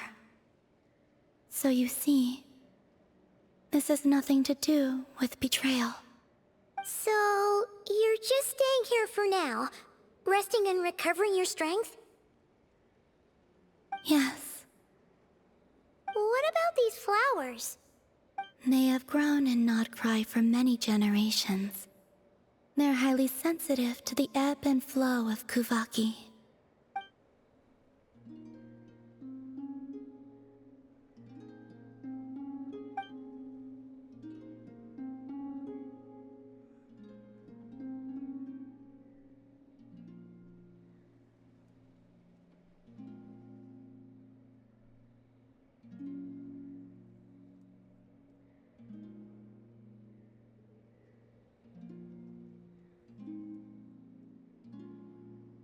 At times, I thought about using that relic the Frost Moon Scions had hidden away. I could sense the power within it, but Going out is such a hassle. People might see me, and I promised Lauma I wouldn't show myself to anyone. Besides, I know it's gone now anyway. Really? Lauma asked you to stay in hiding? Uh-oh, she's looking back at the food again. But Paimon still got some little crumb cookies here. You could have these for dessert if you wanted. Lauma said she wishes to change the Frost Moon Scions, which is why she asked me to stay out of sight. I don't really understand what she meant, and to be honest, it's not something that concerns me. But I wasn't planning to see anyone anyway. If they found their way here themselves, that's hardly my fault.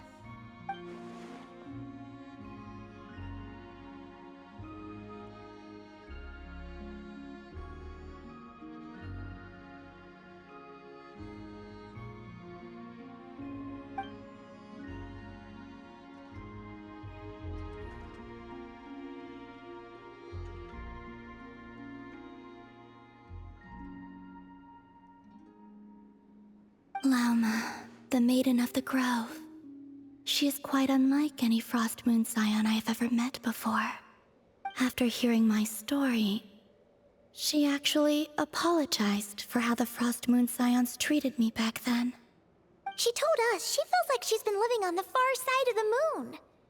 Is that so? I actually got the opposite impression. She's been keeping her true power hidden away, afraid that people might be dazzled by its brilliance, and that they'd no longer be willing to look her way.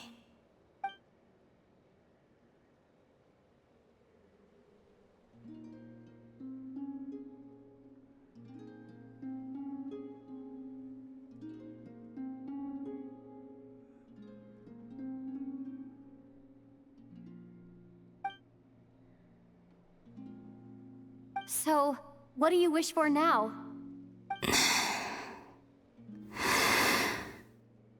I wish to return to the moon, to the home where my story is written. Right now, that is all I wish for.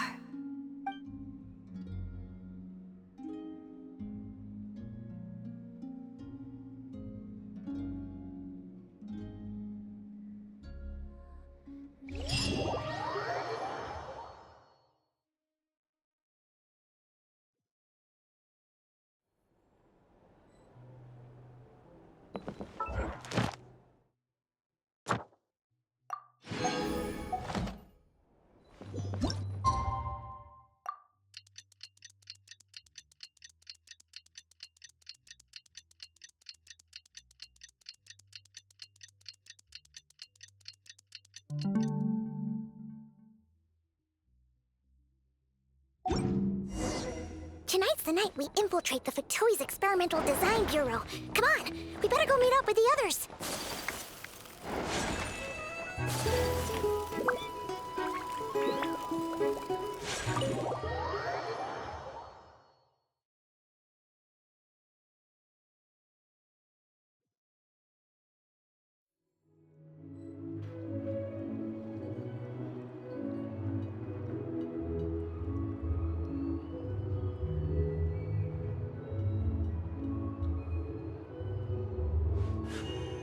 A blade embraces its duty, as a jeweler cherishes their gems.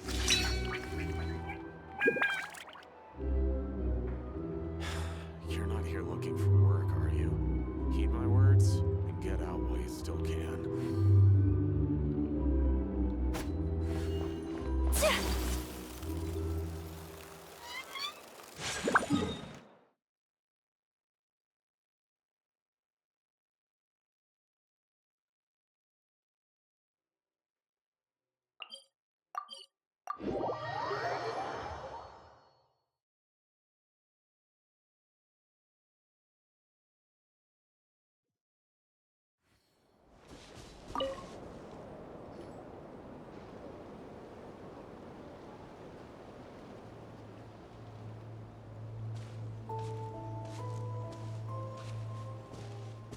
Huh? How come come you're here by yourself, Lauma? Where's Yehoda? I haven't seen her. Seriously? Don't tell Paimon she's ditched us on our first mission together. I don't believe so. Nefer and I have our differences, but that shouldn't interfere with our shared objective. Recovering the relic is my duty. But as far as she's concerned, there's plenty to gain here too. In Nodcry, it's common knowledge that the Curatorium has a nose for profit and opportunity. The same way aphids flit from flower to flower in a never-ending quest to make honey. Huh. Sounds like you know her pretty well.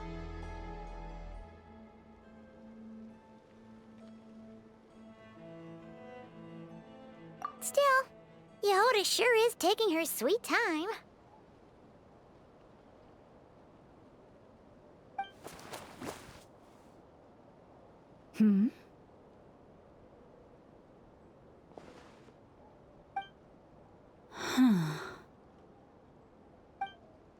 I believe we may have misjudged and underestimated Miss Yehoda. Huh? What do you mean? As a former employee of the Curatorium, I'm confident that she possesses both professionalism and integrity in ample measure. Huh? Ah! What was that noise? The sound of a wavering conscience, perhaps? Ah! Whoa! Something just fell down. Hello, everybody!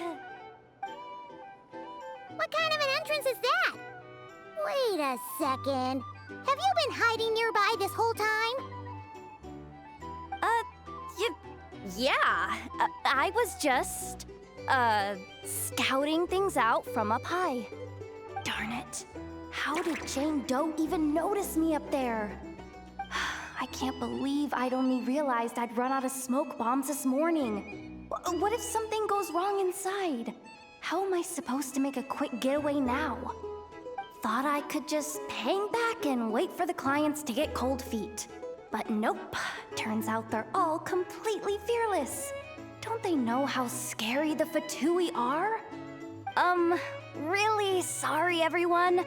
Truth is, just as I was heading out this morning, I discovered I'd run out of a super important, completely essential, absolutely indispensable piece of equipment. So, what are we gonna do? Well, as I see it, there are two options.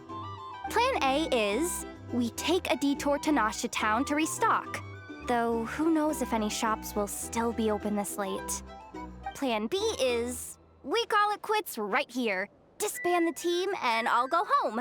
My place is only like a 10-minute walk from here, so... Personally, I vote Plan B. Bada bing, bada boom! Maximum efficiency, minimal effort. Don't try to solve your problems by running away. Not a fan of either? Then I guess our only option is to fall back on Plan J. That's J for Yehoda, by the way. Why didn't you just tell us that was an option in the first place? Come on, that would have totally ruined the surprise. Boss pulls this trick all the time, and it's always the clueless ones who end up praising her to the skies. Feels like he just threw shade at a whole lot of people. I have faith in your professionalism, Yehoda. You don't need those flashy tricks. Your abilities alone are more than enough to earn our respect. Huh. This Jane Doe sure has an eye for talent. Speaking of which, maybe it's time I started calling her something nicer? You really mean that, Jane? Lauma Doe? I do. I'll tell you what, it's not every day you get to work alongside such considerate clients. I have a feeling we're gonna make a great team. Plan J is this. We find our way in through the freight access on the facility's east side. It's tucked away from view, and security's lighter at night. I've prepared some special gadgets too, so we should be ready for anything. If we want this to go without a hitch, we'll need to work together every step of the way. So everyone, stick close behind me. Now that finally sounds like a real pro talking. Hey, you saying I didn't before? Kinda, yeah. You... Ugh. Never mind. A top-tier treasure hunter like me never lets the naysayers get to her. All right, let's go over what we agreed on yesterday. The goal of infiltrating the Kuvaki Experimental Design Bureau is to locate and, if possible, recover the relic that the Fatui stole. We also need to figure out why they built the facility in the first place. I'm worried that they've set their sights on the ancient moon's remnants on Hisi Island too. Well, now that we've got a plan, time to get this show on the road.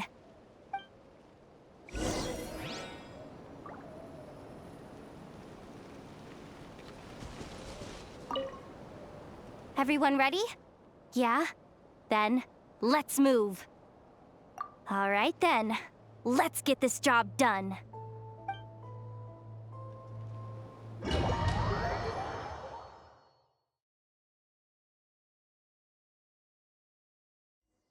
Go, go, go! But make sure you stick to the side.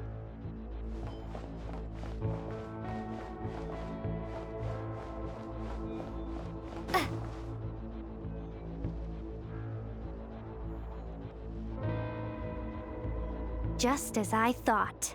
There's a gate controlling access from the outside. Good thing I brought this keycard, huh?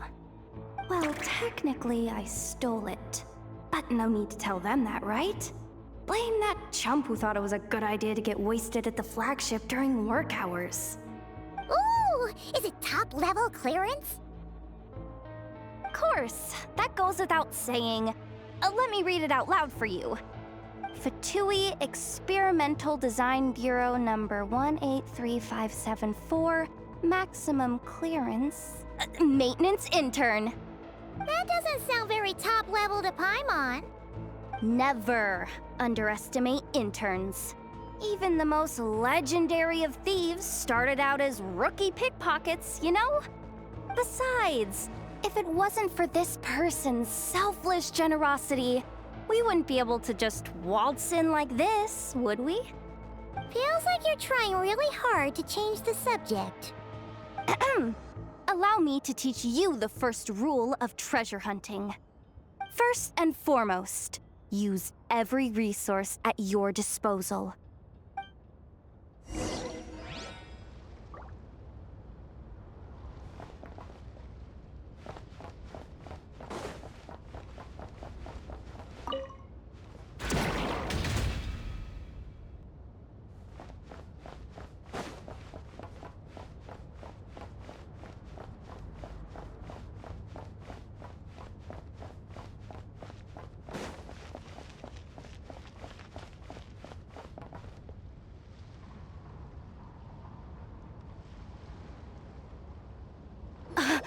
I get it now.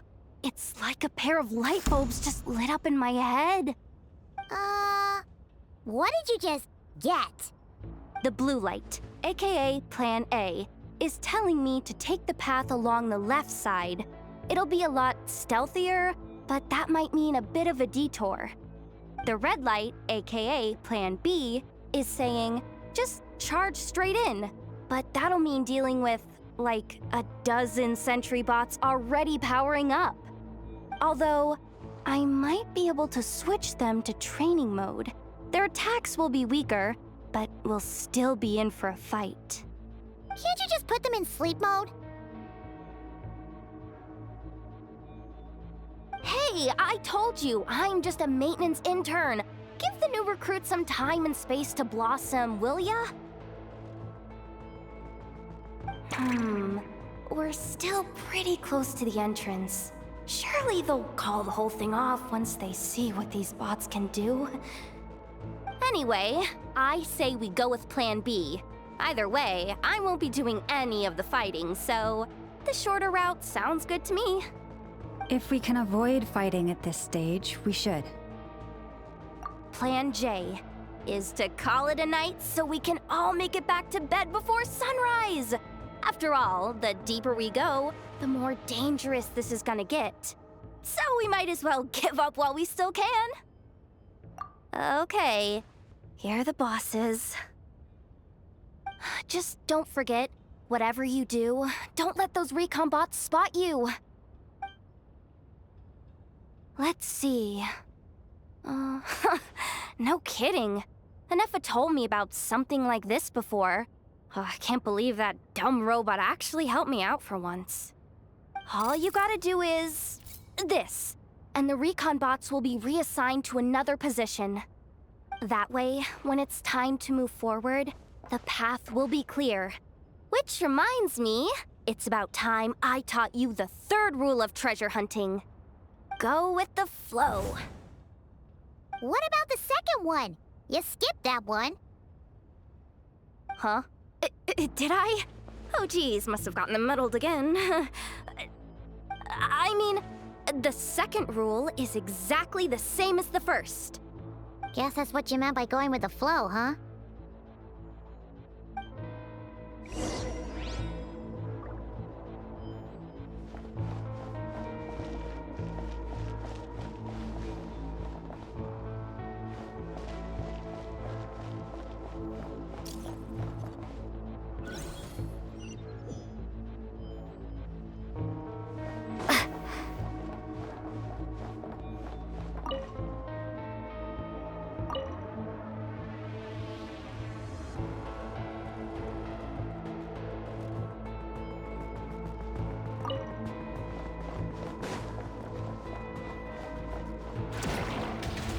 Wait, is this really the route we're going with? Oh well, too late to turn back now.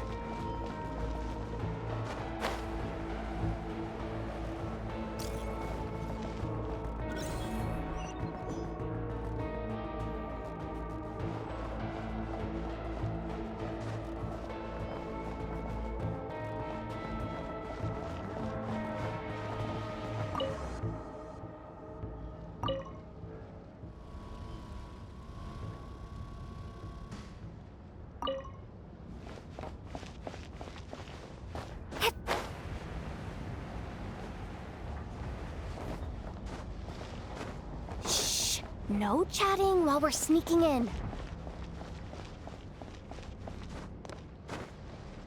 Huh?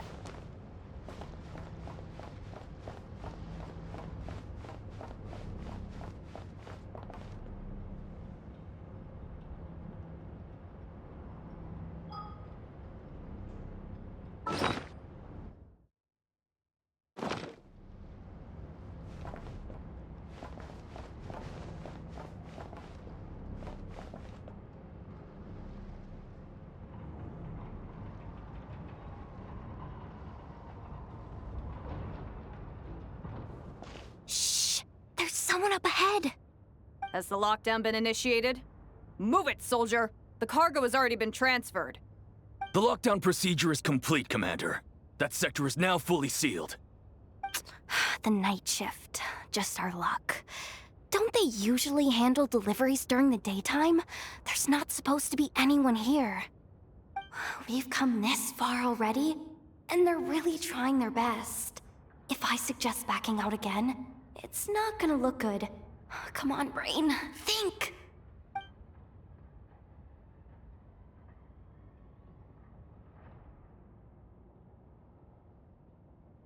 Got it! The freight shaft to the upper levels. We might have a shot there. Let me see. Huh? The recon bot in the middle's not responding? A double lock failsafe? We've been outfoxed. Stay calm. Stay calm. One step at a time. Let's just find a way across first.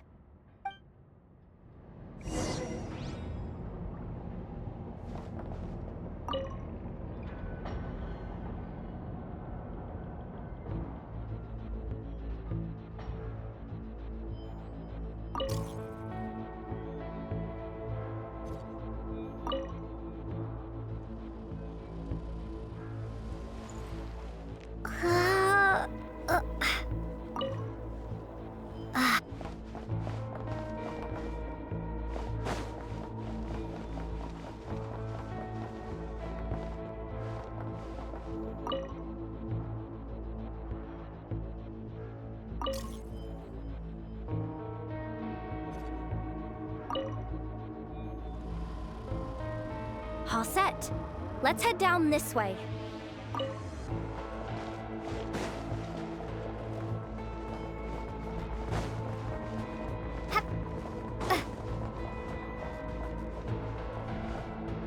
Hey!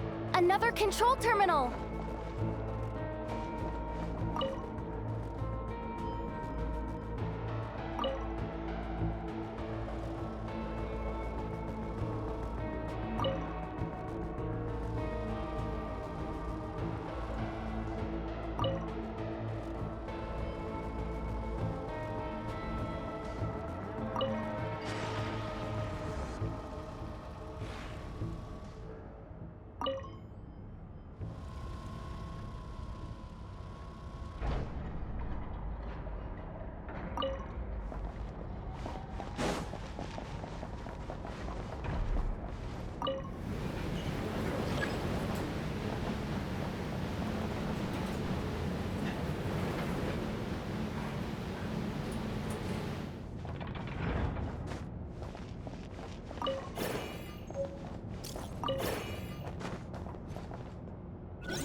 Here too.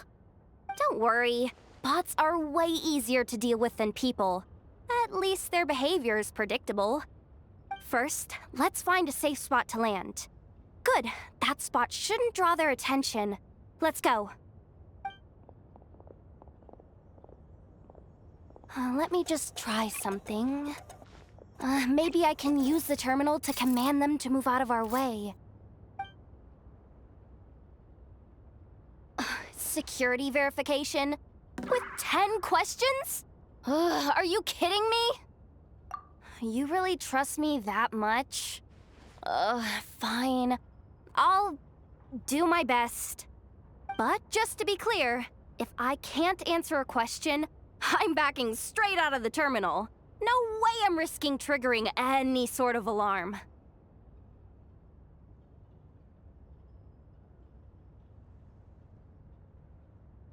Come on, Yehoda. You can't give up now. Question 1. What is our motto? Oh, I know this one.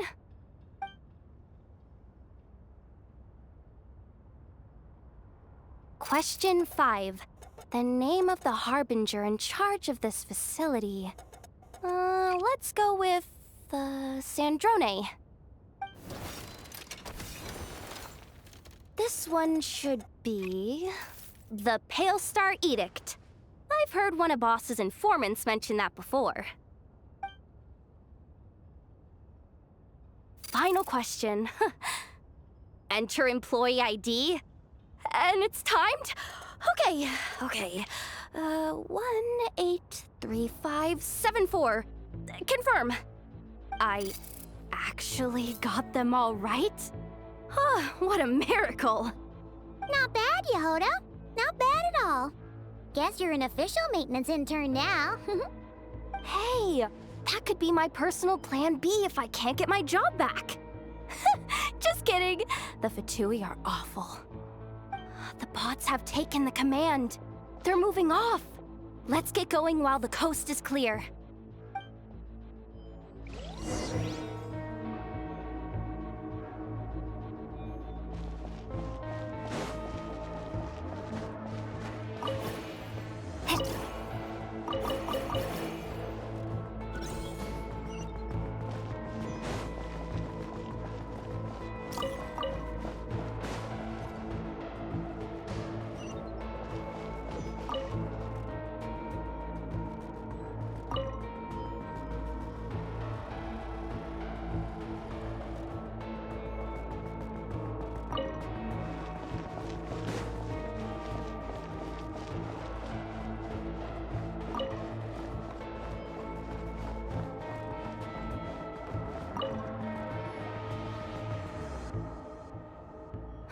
Didn't think they'd even cut off the supply of Kuvaki.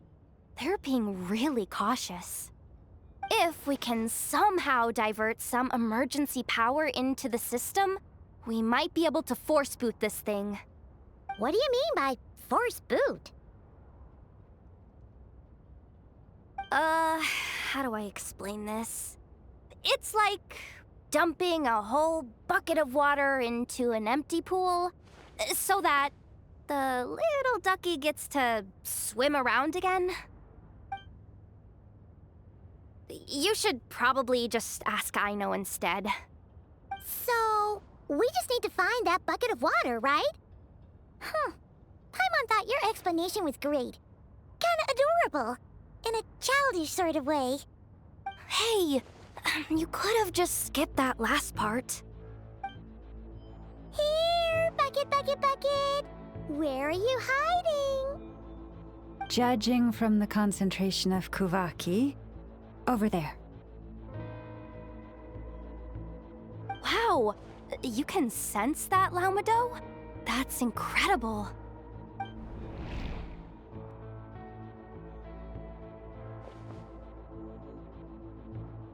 Let's move the recon bots above them out of the way first.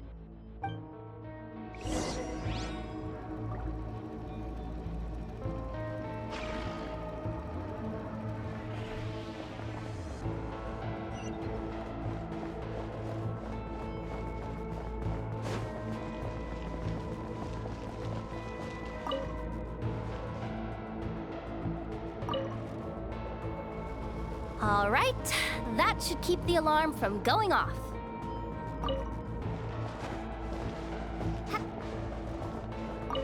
Time to plug in the charging component.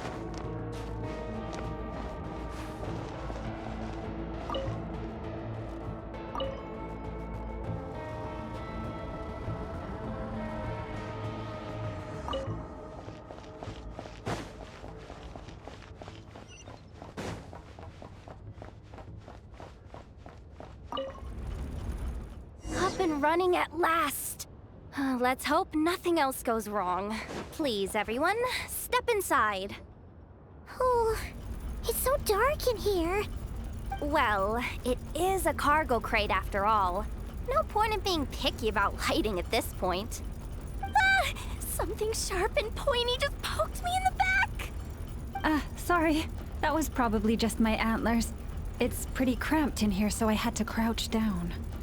Oh, having antlers must be inconvenient at times like these.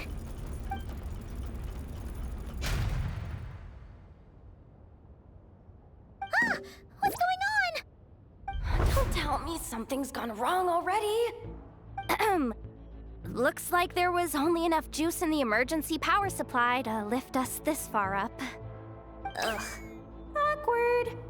Am I gonna get docked for this? Based on the boss's policy of docking pay for every screw-up, No, wait a sec. I've already been fired. Doesn't look like it's moving again anytime soon. I think we can get through if we follow the ventilation duct along the outer wall. The entrance has gotta be somewhere. Don't worry, this was totally part of the plan.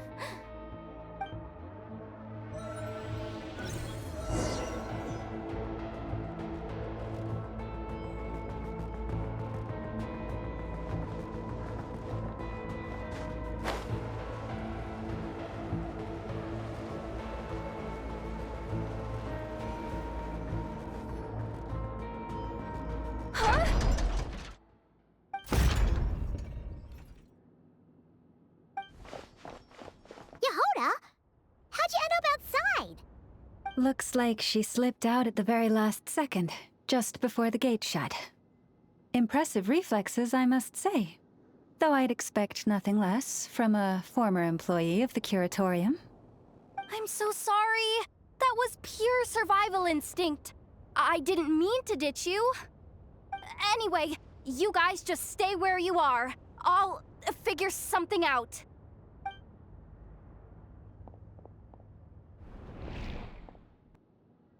Hey, there's a terminal nearby. Hang tight! Can you hear me now?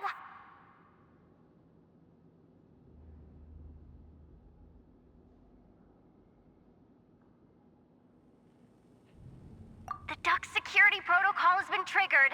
The gate must have dropped when it detected a living presence. Wait, so we're trapped in here? can do from this end. Watch out for the laser up ahead. What laser?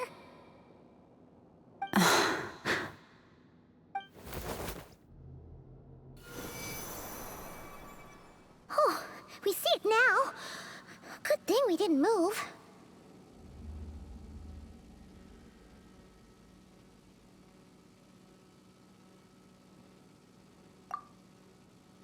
Got it. I think I understand the situation. Hang in there. Just one moment. This is killing me, but I think I've got it. I can try adjusting the direction of the Kuvaki flow inside the duct. If I've got this right, you might just be able to dodge the lasers by utilizing the Kuvaki's pull in reverse. Oh, Paimon thinks she gets what you mean. But I can't see where you are from here, so I'll need your constant input. Just tell me what to do. I'll follow your lead.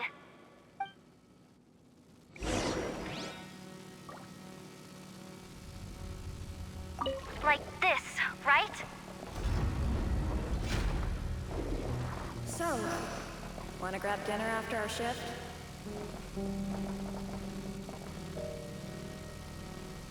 How about the flagship? Too far. And besides, we're not exactly in with the locals.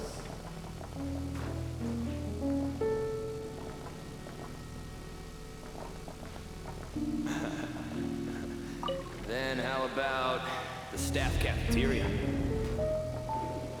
Brimming with bright ideas, aren't we?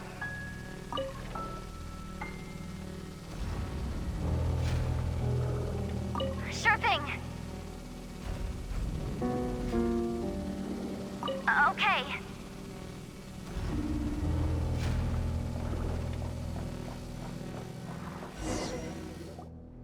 Oh, we made it to the other side. And all thanks to Yehoda. Well, but the gate hasn't opened. How's she gonna meet up with us? Yehoda! No irregularities detected in the duct. Confirm. Confirm. Confirm. Ugh, just confirm the command already, you useless excuse for a terminal.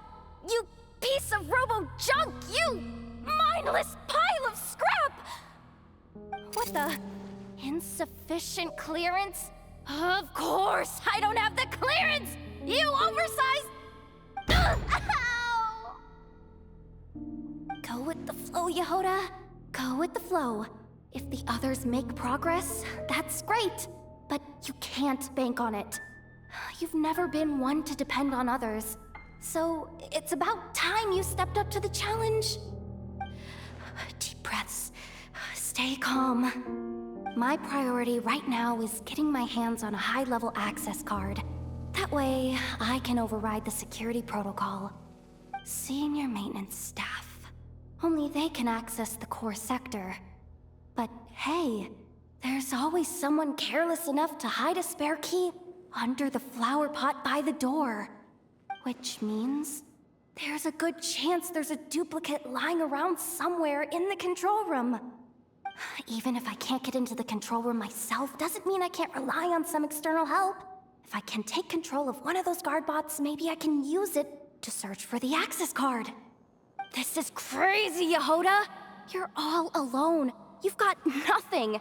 And yet, you're charging ahead like fear's a foreign concept. Maybe that's exactly why.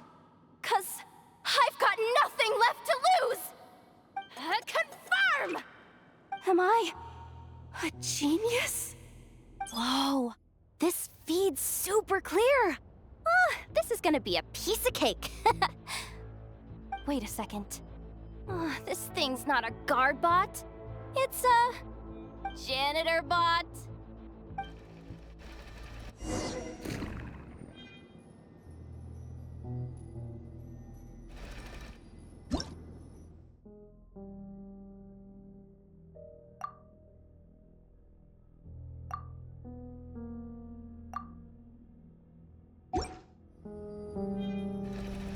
You think Marionette even knows what we do down here? She seems to spend all day either holed up in her lab or out doing the rounds.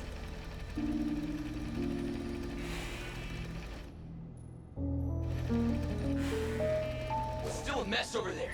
Go clean it up. Why? Planning to skim a little off the top? No, nothing like that. Just wondering if anyone would actually notice if we didn't show up from time to time.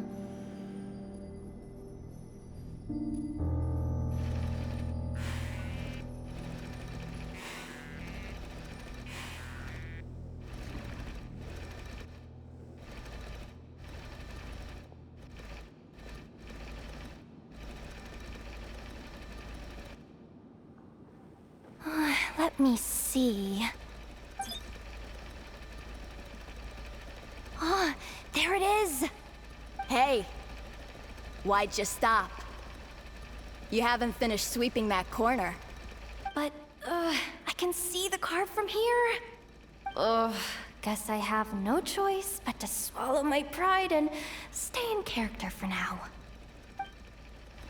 Sweep up the crumbs by my feet. Yeah, good luck with that. What are you gonna do when they ask for a progress report?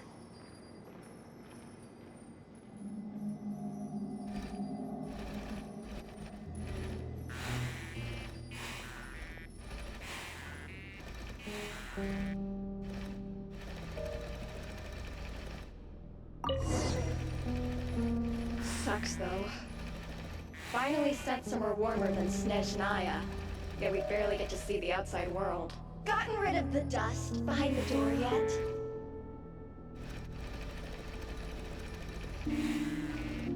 Clean this spot too.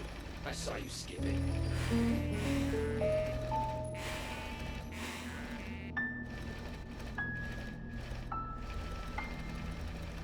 Come on. Where's that bot passage when you need it? There! Oh, the terminal's just ahead.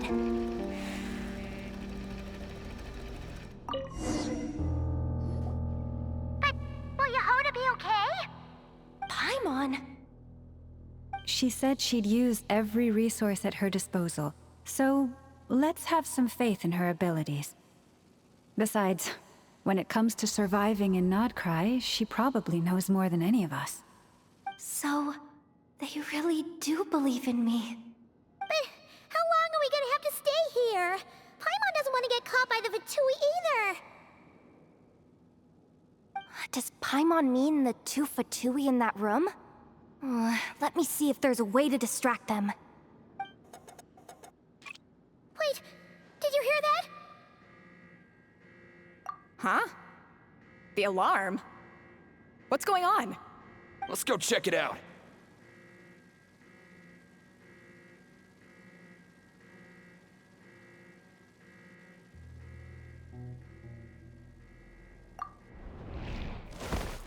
This looks like somewhere important, but there's nothing here. Hey guys! It's me! Yehoda, are you okay? I'm fine. I managed to swipe a high-level access card and triggered an alarm to draw the guards off. But we don't have much time.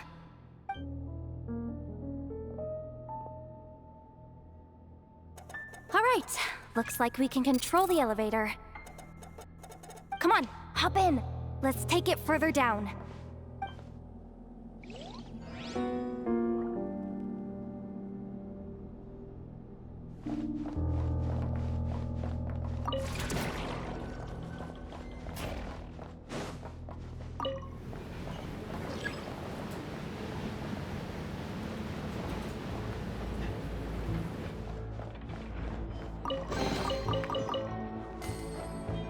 We should be able to use the terminal to move the drawbridge.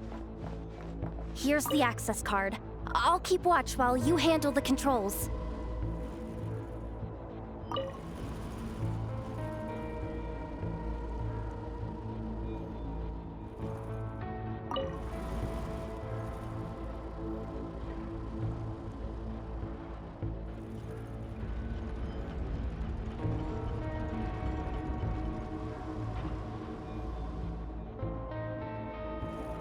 All done. Let's keep moving.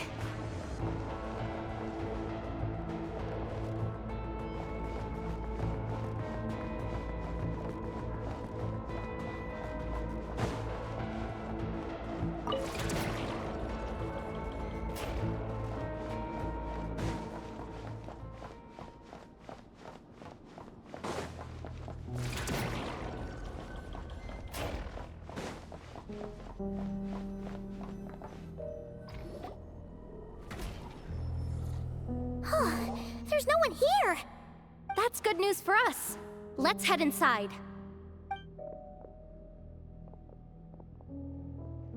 Looks like a rest area for the Fatui's Oprishniki. Huh? The terminal's still on? Huh.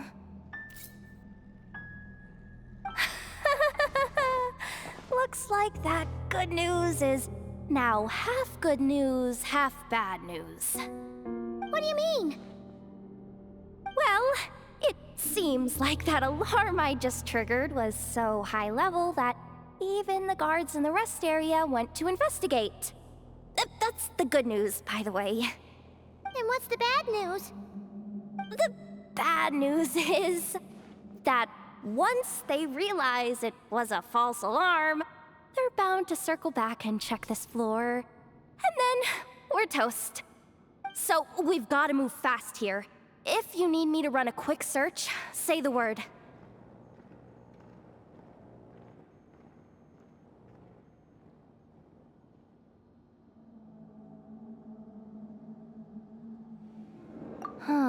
Analysis of Kuvaki extracted from the moon marrow suggests that its energy core bears some close relation to the power of the former Three Moon Sisters. It is suspected that there is a link between the Frost Moon Scion's hidden relic and the shattered remnants of the Eternal Moon. Come on, none of this is important right now. Just tell us where you hid the darn thing. Access denied. You do not have permission to view this data? Even with a high-level access card? Who does have permission then? Good idea. Pulling it right away. Wow. What's with that huge hollow structure down below? That might just be it. Secluded, out of the way. Exactly the sort of place they might be keeping the relic.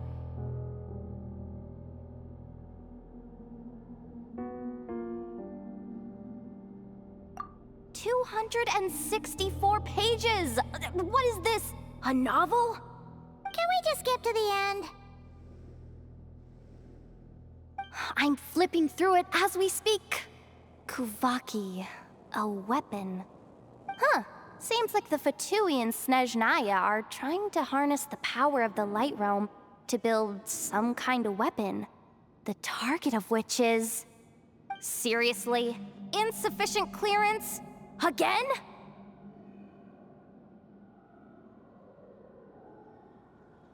Looks like that's about all our current clearance gives us access to.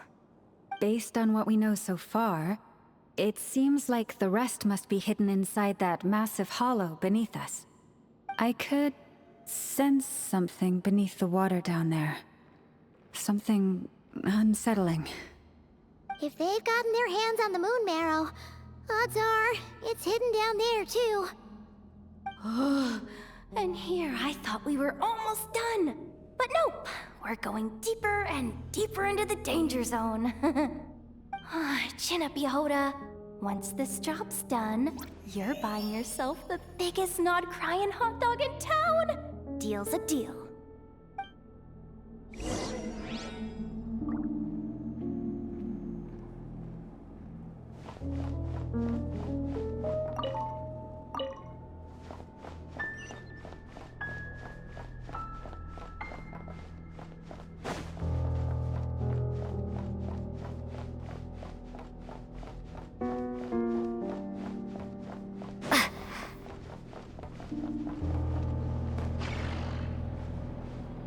Watch out for that defense bot! It's aiming right at us!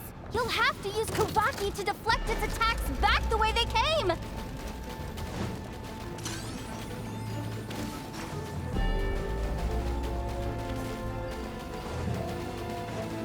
Go!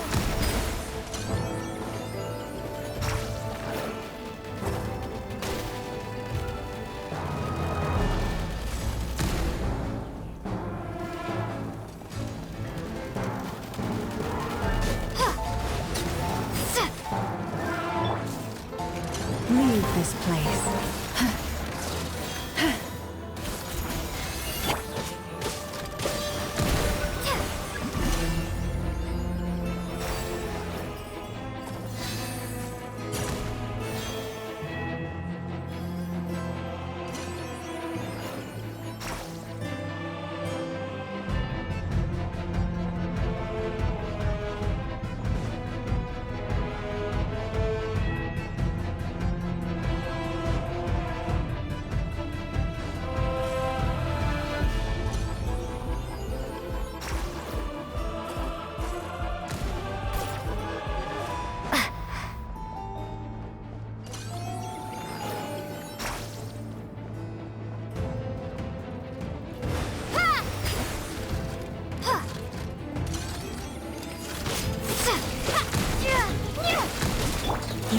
lower level. Wipeout!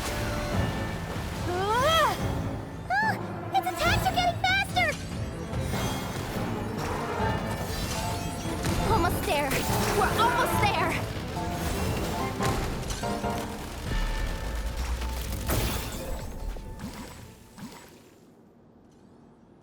It's finally down. Quick, let's hurry down to the lower level before we're spotted.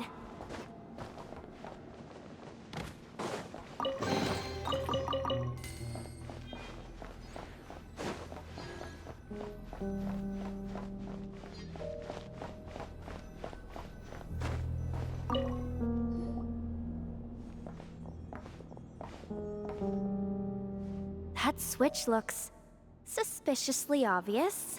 No way I'm pulling that.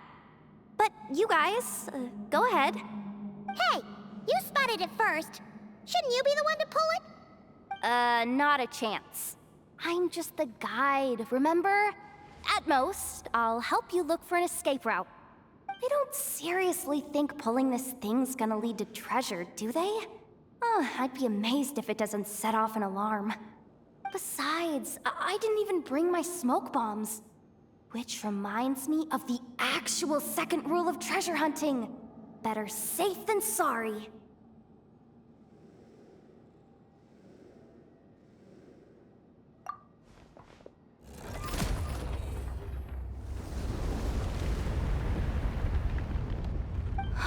The ground, it's shaking.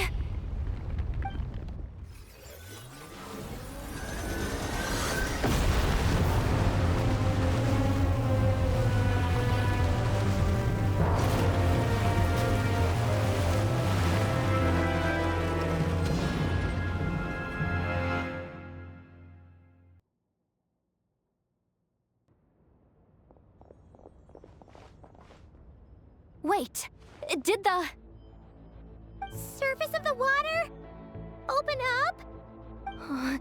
This is bad. This is really bad. I'm getting put on the Fatui's blacklist for sure. Don't worry, Yehoda. You've helped us so much. If they try anything, we'll protect you. Aww. Come on, I was just kidding. I'm tough, okay? Just haven't had the chance to show off my fighting skills yet. Me, afraid of the Fatui? Ugh, not a chance. I suspect the relic is hidden down below. Yehoda, your commission ends here. I am truly grateful for everything you've done for us. You don't need to put yourself in any further danger. I'm coming with you. This has nothing to do with the commission, or the danger, or whatever. This has already gotten way out of hand, so I'm coming too. End of story. Ah, she's blushing. Hey!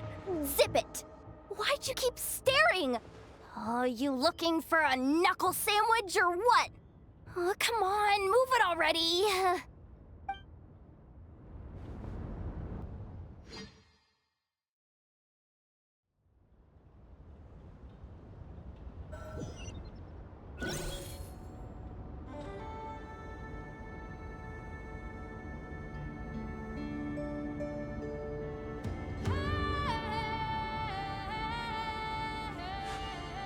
A blade and brick.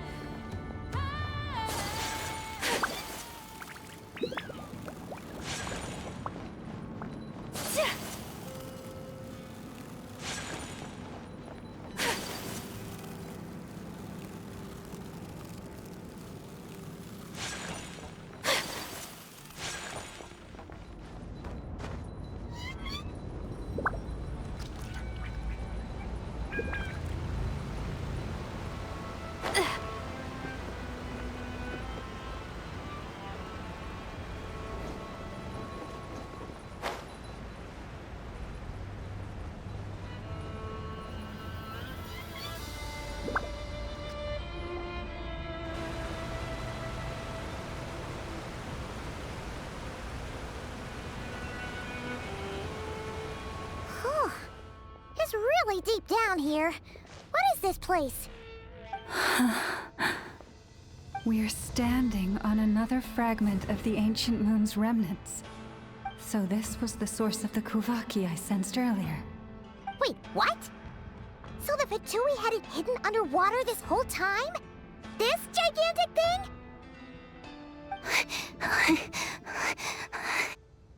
Yehoda, you've been kind of quiet since we got down here. What? Me? Have I? It's nothing. Really. We're doomed. How are we even supposed to get back up from here? Oh, my grappling hook's not nearly long enough. And if someone spots us here after all that commotion, we'll be sitting ducks!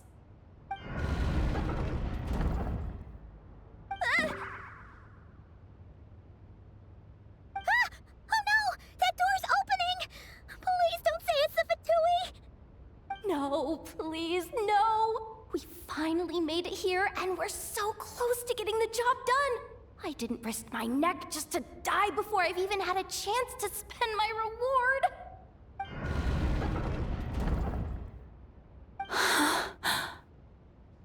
What happened? Why did the underwater barrier open? How could this be? Huh? Lauma? And... you guys... Wilhelmina? What's going on here? Looks like... there's no point trying to hide it anymore. Well, what are you talking about? I thought you might come, but I didn't expect to see you here so soon. Forget it. The Moon Marrow isn't here. You... joined the Fatui? Yes. When? The day I could no longer bear to live a lie. At first, the Fatui wouldn't accept me. But then, one of their harbingers noticed me and said she'd give me a chance.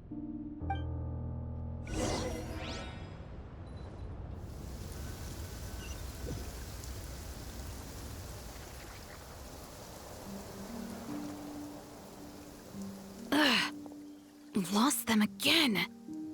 That harbinger told me to follow the blonde traveler who might visit the Frostmoon Scions. Easier said than done, though. The animals are on alert at night. If they see me, Lauma will catch wind of what I'm doing sooner or later. Am I really doing the right thing? No. It's too late to turn back now. The empty prayers, the stubborn displays of faith like Cappy's today. This isn't the life I want. Huh? Is that... Ah, the Traveler's back. I won't let her slip away this time. Wait, who's that with her? They look so alike. They seem to be heading towards the statue of Kotar.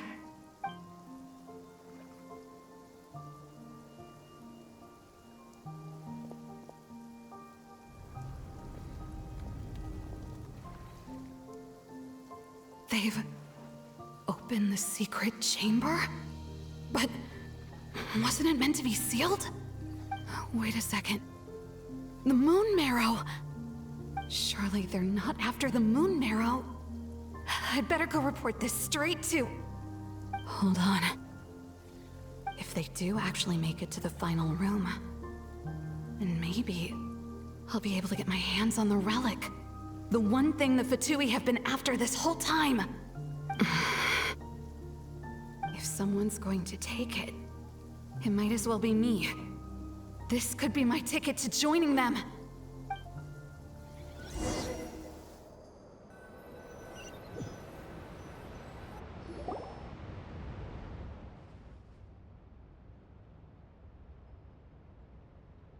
Yes. And in your final moment of hesitation, I took the chance. And then you gave it to the Fatui? But When we talked to you before, you seemed so genuinely worried about Lauma. Because I thought she was as fed up with the Frost Moon Scions as I was. We grew up together, Llama. I know you were chosen to be the next Moon Chanter when you were just a child. They never gave you a choice in that. I saw the look in your eyes when you were treating that child. That sense of helplessness. Surely you too must see that this blind, inherited faith of ours is simply holding us back. If our prayers are never answered, then why keep praying? Do they really deserve all of your devotion? Or are you trapped by the responsibilities they imposed on you? So those are your reasons for wanting to leave the Frost Moon Scions? Isn't that reason enough? When we pray to the moon, we do so to show our gratitude for the life it granted us long ago. It reminds us to strive for something higher within ourselves. But I know that's not what you want to hear. You're right, Philomena. I have indeed kept secrets from you.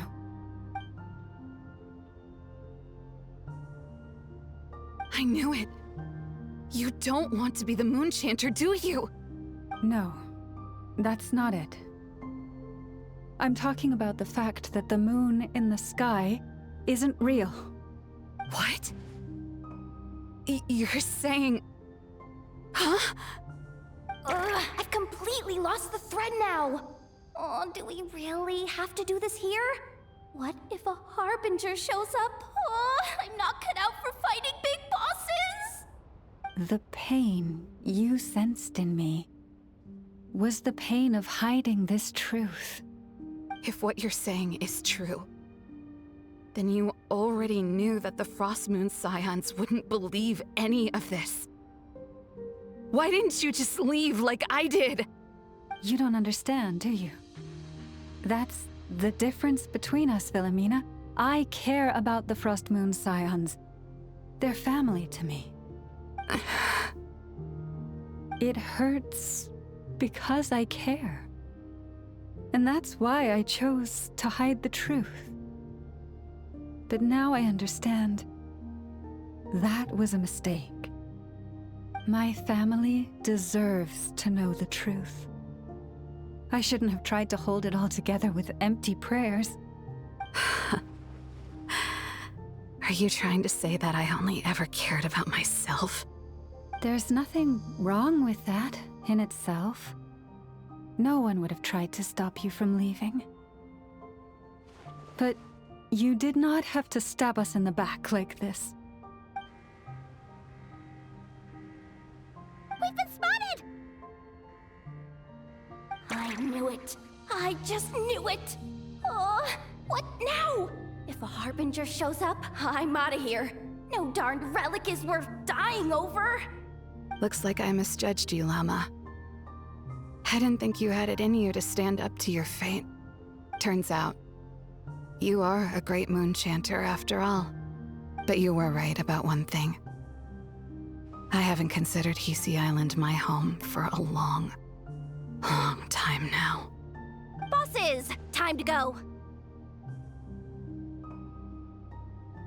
I will change the Frost Moon Scions, Philomena, as soon as the new moon rises. Then I guess I won't be around to see it. Say, Lauma, what happens to those who betray the Frost Moon Scions? May their antlers be shorn with silver blades, and let them be cast into the long night of unknowing.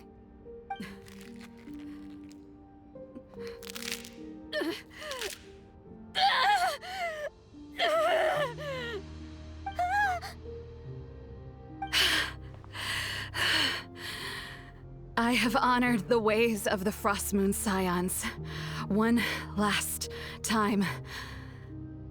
Think of it as a gesture of respect, Llama. There they are! Lauma? Marionette has the moon marrow. She went to Star Sand Shoal. Don't flatter yourself now. I'm not trying to atone. I just don't believe you'll actually be able to change them.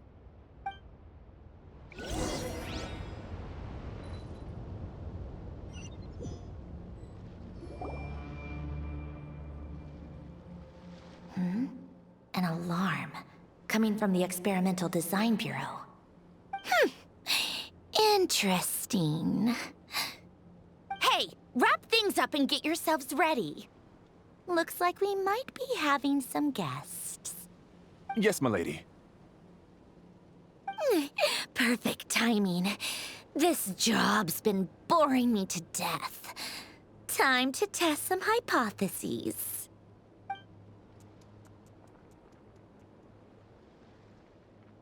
Bosses! I mean, esteemed clients. I mean, generous benefactors. Wait up! Come on! Sure you don't want to consider heading home first and coming back another day? Nasha Town's that way. You are aware that this is the way to... A little ahead of schedule, aren't you?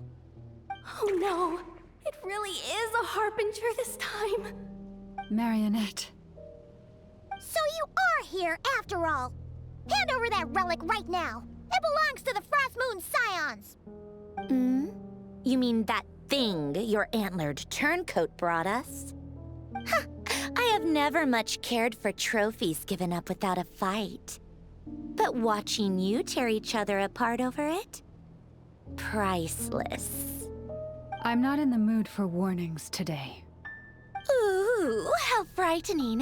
Had I a Trimble function, I'd have rattled off at least a dozen screws by now. Or perhaps I've just set my sense of humor parameter too high. Were you trying to be funny just now?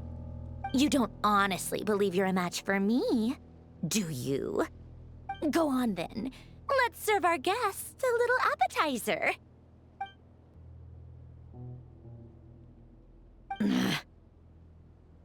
Hey, didn't you hear me? I said let's serve our guests a little...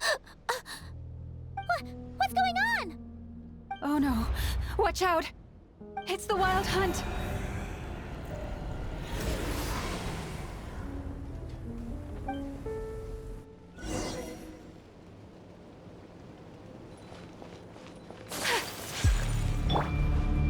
Rest and revamp.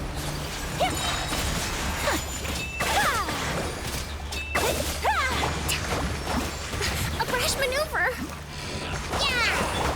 Take flight.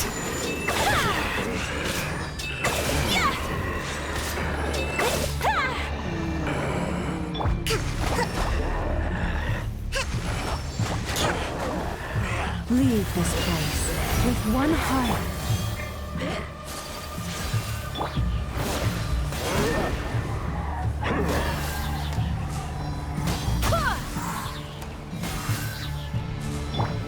Embrace the ice. Turn, bring refuge.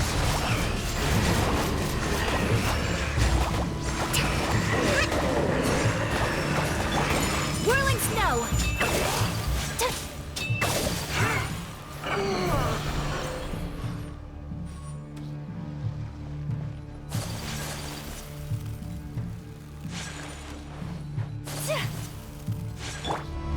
Allow me. Take flight. Wind, hear me. Go and fly.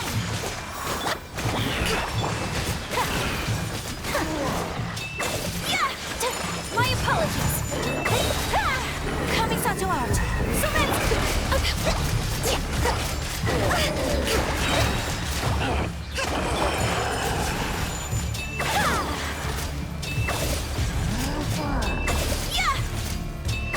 Hold the line. This thing's just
Keeper's Handbook says. Careful! It's not over yet!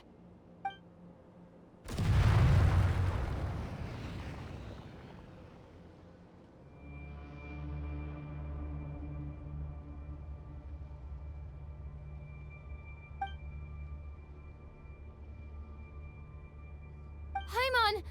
Lauma! Yehuda!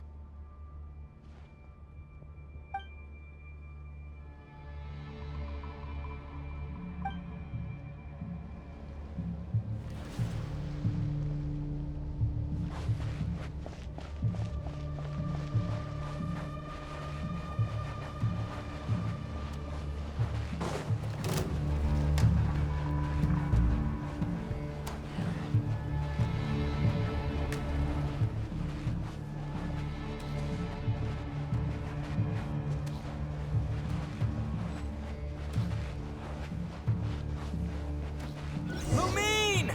Wait, what was that?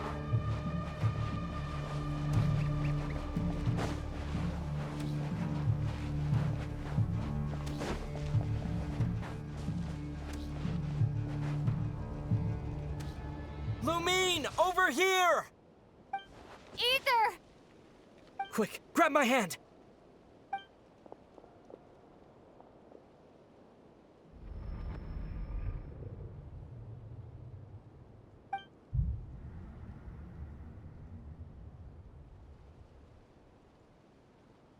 Lumine, what's wrong?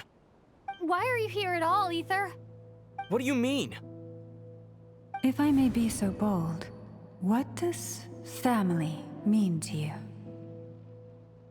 Why were you after the Moon Marrow that night, Ether? Among those who entered the final chamber, there was either someone with impure intent, or else an abyssal presence. We can talk about that later. Tell me why, Ether.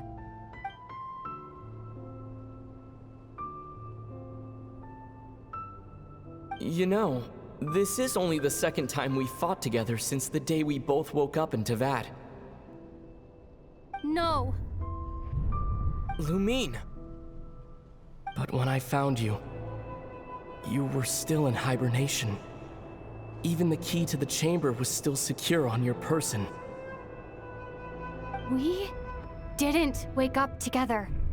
What are you talking about? We don't have time for this, Lumine! Look at me, Lumine! Don't you want to explore this world with me?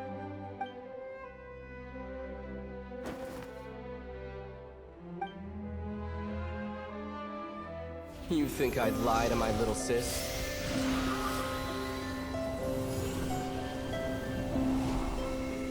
What a letdown.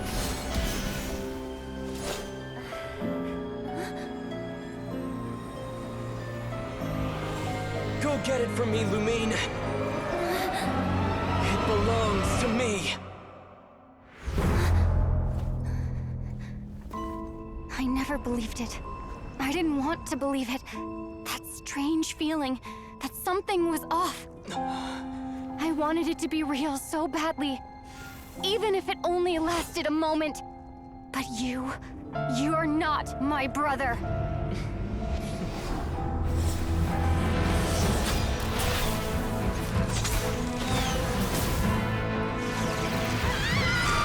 Moon Goddess, please save us! Why is this happening to us?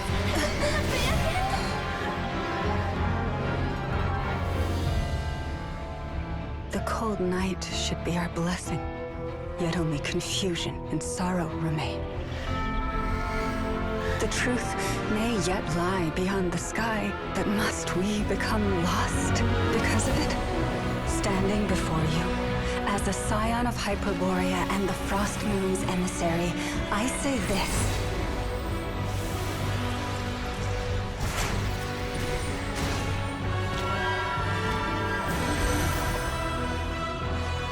Should the false sky above dim the light of the moon, then from silver blood that flows as rivers, let us weave moonlight anew.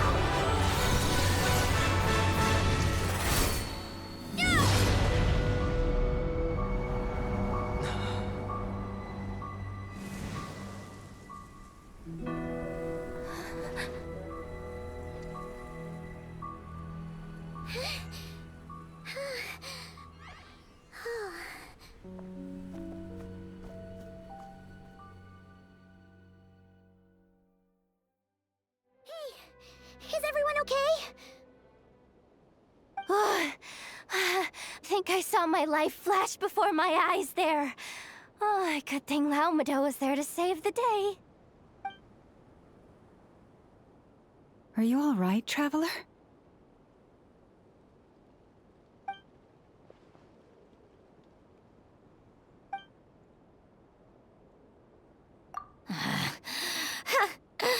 Well, that took you long enough. Seriously, how many of you are there? Pathetic. Oh no. Oh, I spoke too soon. Totally forgot we still have a Harbinger to deal with.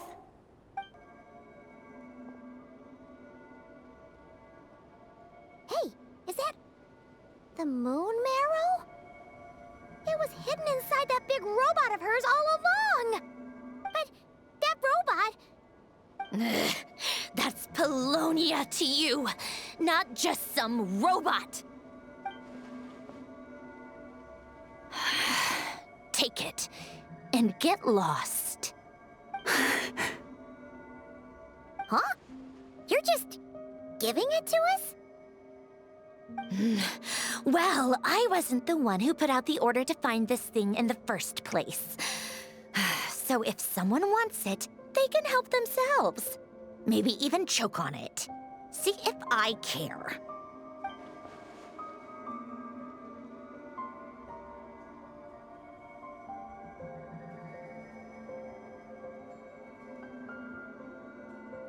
So, are you waiting for me to change my mind or what? I'd be more than happy to pick up where we just left off. But I should warn you, I'm in a bad mood right now. Let's go. Fine by me. Totally, completely, absolutely on board with that.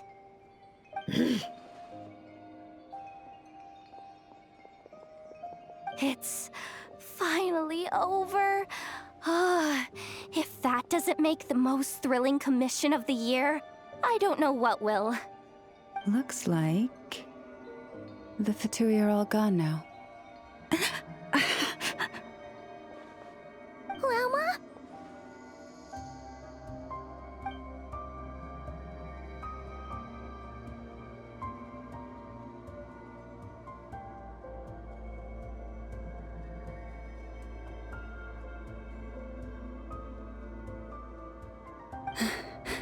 I'm all right. It's just been so long since I truly felt the power of the moon.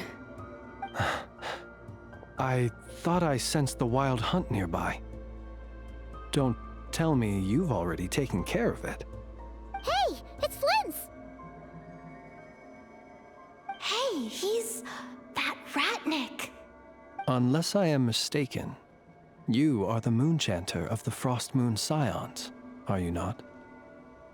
May I ask, what is that in your hand? Please, don't get me wrong. I've been tracking the wild hunt lately, and I've come to suspect that its actions aren't as aimless as they might seem. When I saw what you were holding, I could not help but start connecting the dots.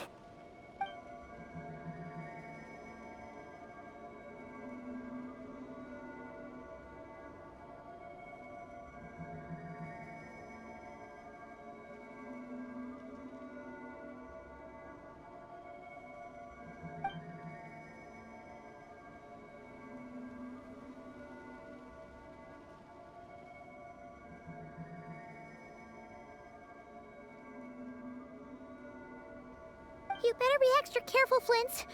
It seems like the Wild Hunt is capable of impersonating people now. Oh, is that so? Funny that.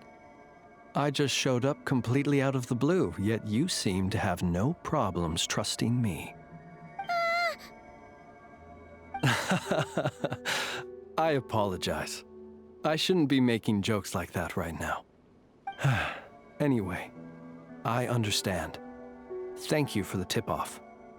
It seems that the Wild Hunt has somehow changed in nature. I'll have to report this to HQ right away. For now, let us part ways here.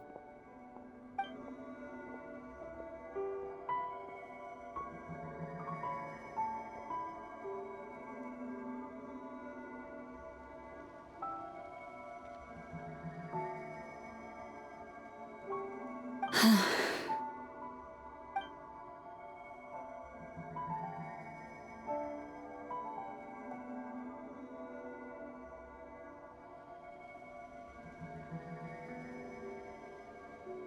little joke of his just now sure scared the bejeebies out of Paimon. Are all the Red Nikki and Nokrai like that? They're usually stationed in remote areas and tend to keep to themselves.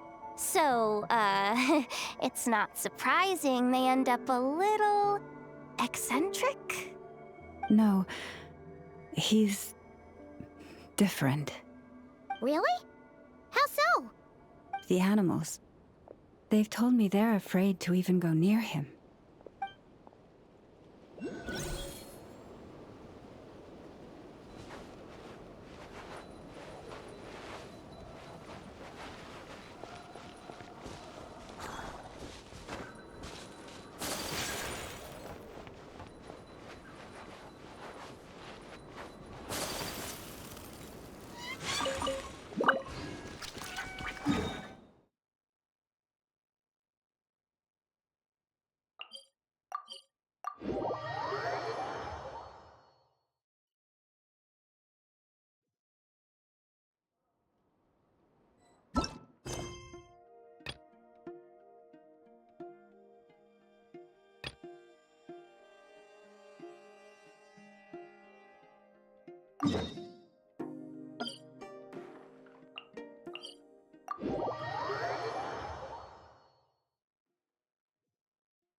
Yes, I'm sure you have very many friends indeed, but that's not the issue. Even if you summoned every ibis on Hisi Island, I still don't think you'd be able to move the moon mirror. And even if you managed it, the lunar semblance within would still... dig it out. You could, but moving the mirror would still pose a challenge, even for you. Huh? You really can summon every ibis on the island if that's what it takes? And you, on the other hand, think this plan is a joke, even if the ibis gets its entire family involved?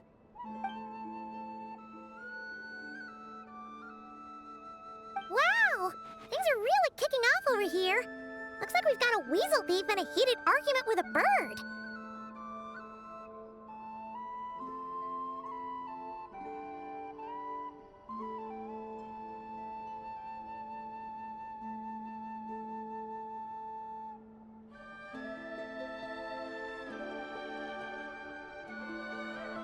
We're plotting and scheming, to be precise. I'm told we have to get all our ducks in a row before moving forward on this job. But my co-conspirators disagree quite strongly on the best approach. And they're not exactly being diplomatic about it. Choice words have been spoken. All right, I believe you. I'm sure you do have friends in high places. Although, where did you learn to speak like that? From a short girl with a metal arm and a hat. Oh, of course you can keep talking like that so long as you enjoy it. But be sensible around her, okay? Don't copy everything she does. I'm going to have a little chat with the Traveler and Paimon now, so be good and pipe down a little.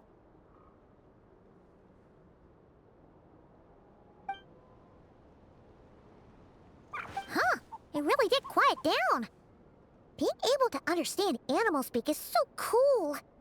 Paimon wishes she had that ability. Trust me, Paimon, you would not enjoy it very much at all.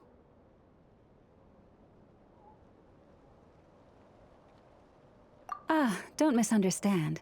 Nothing terrible would happen, and it doesn't drive you insane or anything like that. Although, that being said, I do sometimes find it quite overwhelming. I was overjoyed when I first discovered that I could understand animal speech, but I quickly realized that it came with a downside. This ability is always active, and I cannot control it. Oh. Yeah, that would be a problem. And if you can't control it, that means...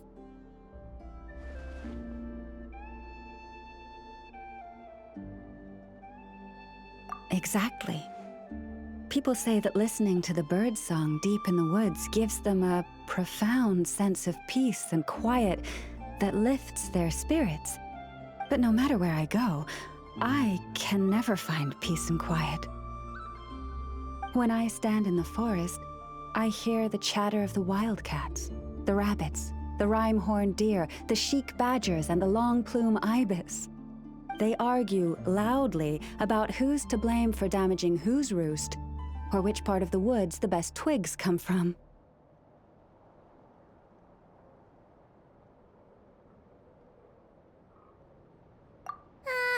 Alright. Guess talking to animals isn't all it's cracked up to be.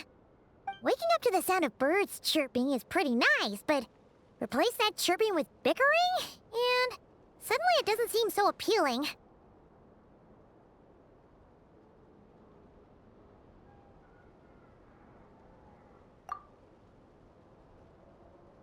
As for me, I've lived with it so long that I'm used to it now.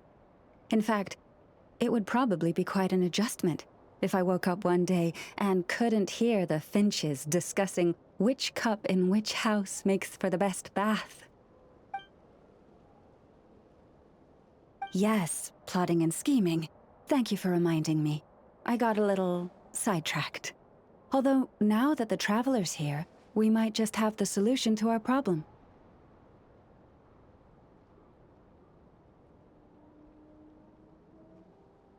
No, just you will suffice.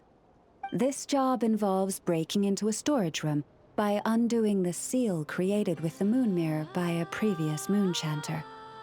But for someone of your talents, I'm sure it will be a simple task.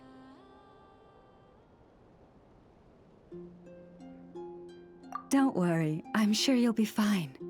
Come, let's go.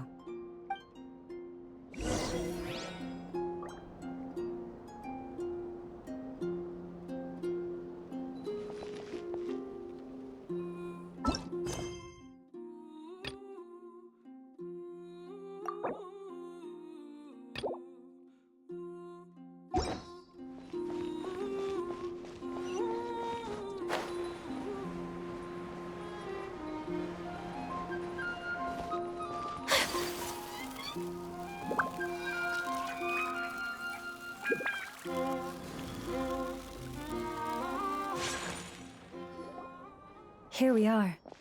What you see now is the moon mirror, within which the lunar semblance is sealed. Oh, must be a pretty precious statue if they went to all this effort to steal it away. Will there be some traps inside?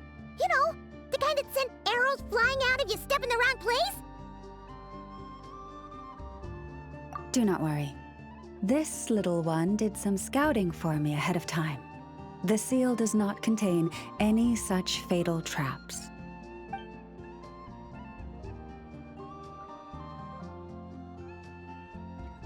Oh, nice. That's good to know. And yeah, that sounds like a job for a weasel thief.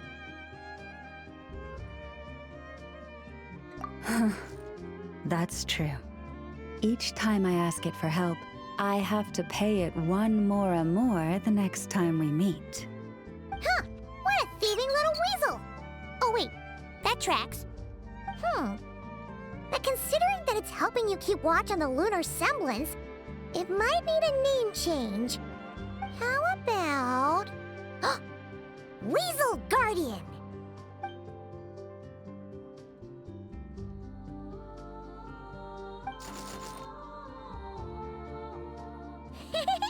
Can't catch Paimon! Paimon can fly! Nee!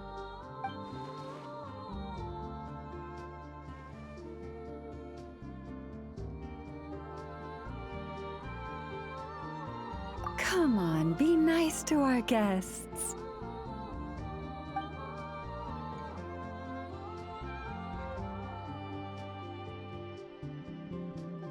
To retrieve the lunar semblance, we need to activate pairs of mechanisms in 2 different locations. So it's a 2-person job. If you head over there and take the mechanism on that side, I'll take this side.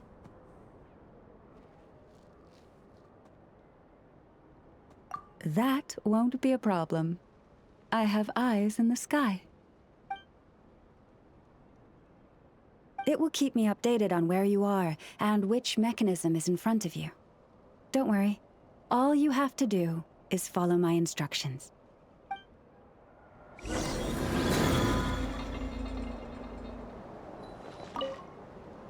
If you head over there and take the mechanism on that side, I'll take this side.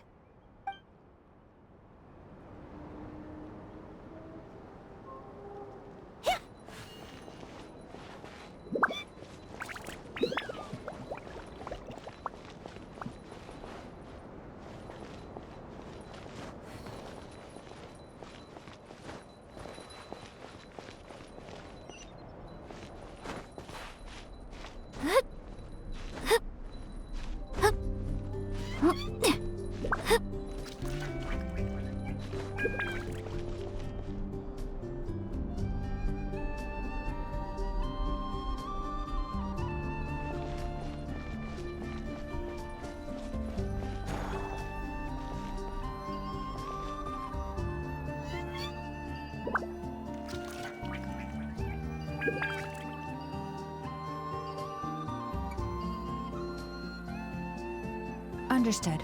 I will retrieve the lunar semblance now. A blade is like a tea leaf.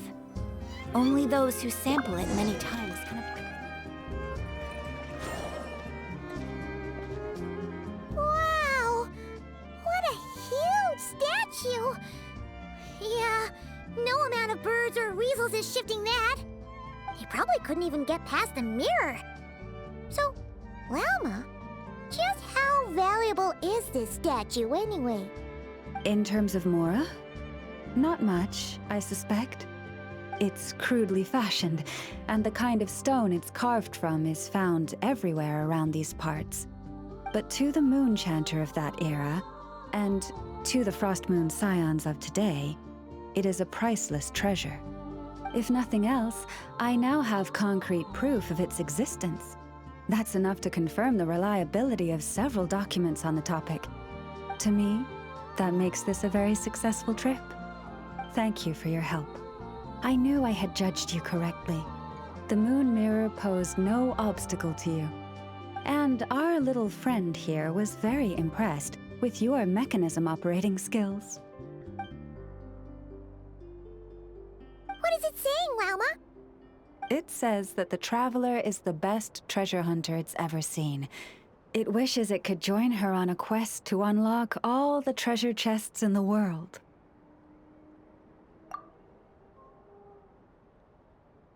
From now on, I'll call on you if I ever find a treasure chest I can't crack. Okay. Bye then. Didn't even give us a choice in the matter. Don't worry, it won't come knocking on your window every day with a Mora coin in its jaws trying to drag you off on a treasure hunt. And it certainly won't be visiting your room in the dead of night, moaning about locks it can't pick. Uh-oh. We better make sure to lock all our doors and windows before we go to sleep tonight. Relax. That weasel's only a child. It means no harm. It's just more talkative than most. All right, let's head back. It's almost time for dinner. Oh, and we still need to figure out how to get this statue back to our library. It seems like I'll need a little help from my friends, after all.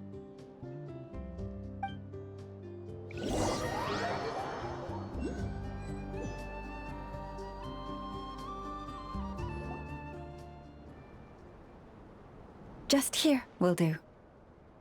Oh, that all went down without much fanfare. Paimon was expecting something exciting to happen once we put it down. Well, it's just a plain old statue. A historical relic. It doesn't hold any kind of mystical power. The real value lies in the stories behind it. My job is to dig those stories up, wherever they might be hiding, verify them, and then share them with the people. Cool. Well, it's a good thing we got it back here in one piece. Indeed. And you two have my thanks for that. Please, take these fruits and quench your thirst.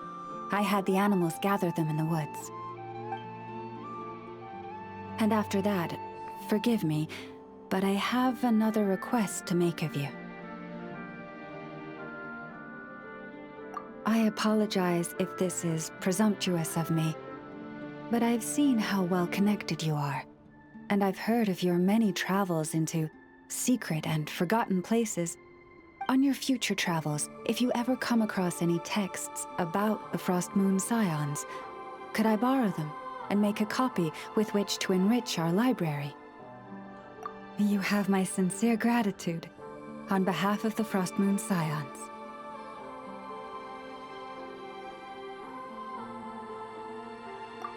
Oh boy. That was some seriously tasty fruit. So much better than Paimon's used to. These animals have lived their whole lives in this forest. Naturally, they're the ones who know where to find the best fruit.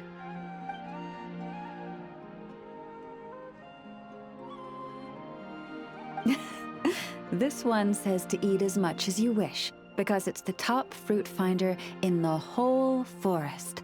It'll fetch some more right away. Awesome! Thanks so much!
Oh, you're back. I just made you all a pot of tea. Better drink it while it's hot. Boss Neff, you wouldn't believe how scary our day has been! Seriously, I am never, ever taking random jobs like that ever again! You hear me? Oh, come on now. You even faced the wild hunt and lived to tell the tale. What's left to be afraid of? Wait a sec, how did you? Oh, right. Like you told us before, your business is dealing in information. Huh? Boss Neff? The teacups. Why is there one missing? Did you think I wasn't coming back? My. How could you think that of me? You know the rules. If a member of staff wants tea, they pour it themselves. Your cup's sitting safe and sound right there, in the cupboard. Member of Staff? Does that mean you're accepting me back? Wasn't that the deal? Boss Neff! You're the best boss ever! You never change, do you? Everything turned out fine, no? You found exactly what you were looking for. Yet there you are, sulking away as usual. Nefer, that medicine we discussed before, the one for congenital Kuvaki sensitivity, I need you to get it for me. And how do you expect me to find something like that for you in the middle of the night? You'll have to wait till morning, at the very least. I need it right now. All right, all right. I'll see what I can do. But you know urgent means extra charge, right? Thank you. You know what? You do seem a little different. In a good way? Or a bad way? Who can say? I'll take it either way, so long as you don't start making a habit of asking me for ridiculous favors.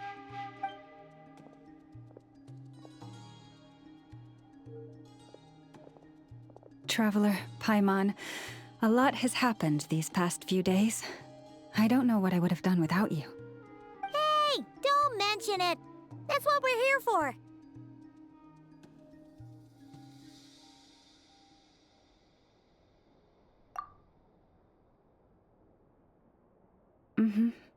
You're right. And tonight, I'm planning on telling them everything. Tonight? Isn't it a bit late already? The moon shines brightly this night. What better time for the Frost Moon Scions to usher in a new dawn for truth?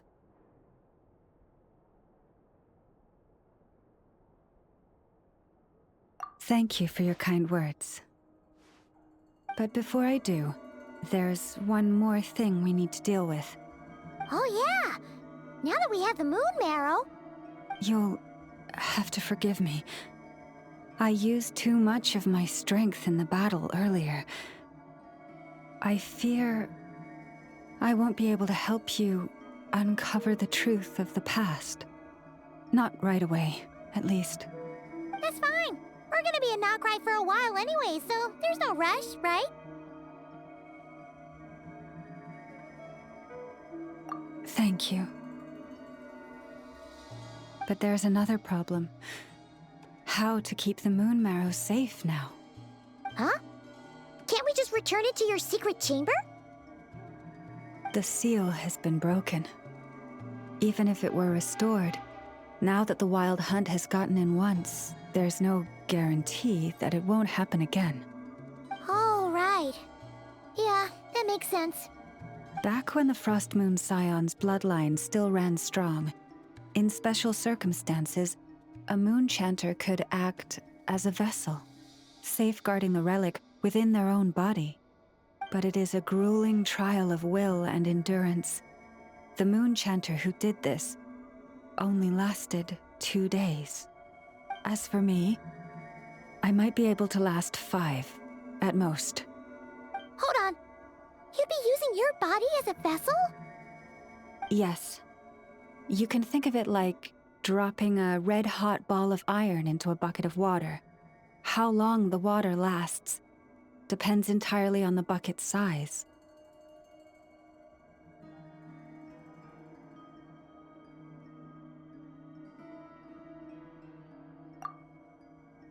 Pardon? Hey, that's not a bad idea. You've always held up pretty well against the abyss. Surely the moon mirror can't be any more dangerous than that. It's not at all that I don't trust you, but it's too risky. But we're out of options, aren't we? Might as well give it a shot.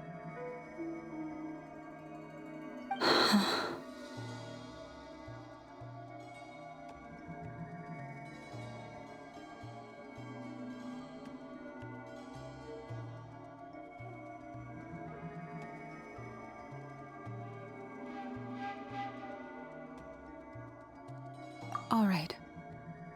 Well, I'll be right by your side. If anything feels off, please tell me immediately.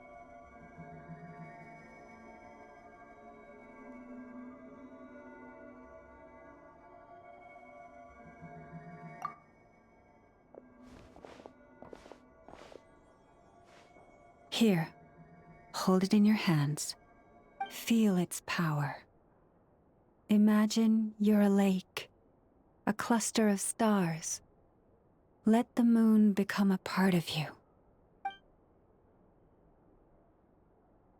Whoa!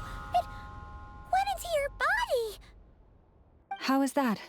Are you feeling any discomfort?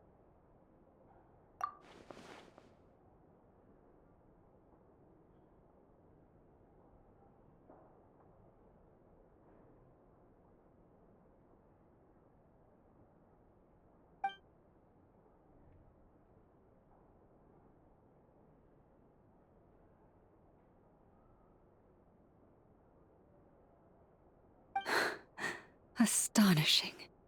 Not even the slightest hint of lingering fluctuations. It's as if all that power just sank to the bottom of the ocean. Well, looks like we won't have to worry about the wild hunt catching its scent now. Phew! Paimon knew you have special abilities, but still, you never fail to amaze. Hmm? Did I miss something just now? Yes, and it was nothing short of a miracle. Not something I'd be interested in then. Anyway, here's the medicine you asked for. This is all I've got for today. I'll have someone send the rest over when we have it. Thank you, Nefer. I really appreciate everything you've done for me.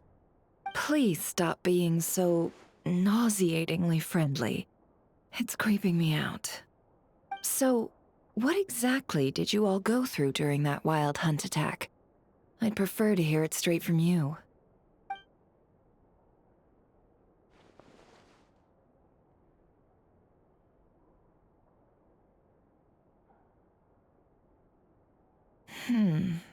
A phantom that can mimic the appearance of others. Quite different from what we've seen before.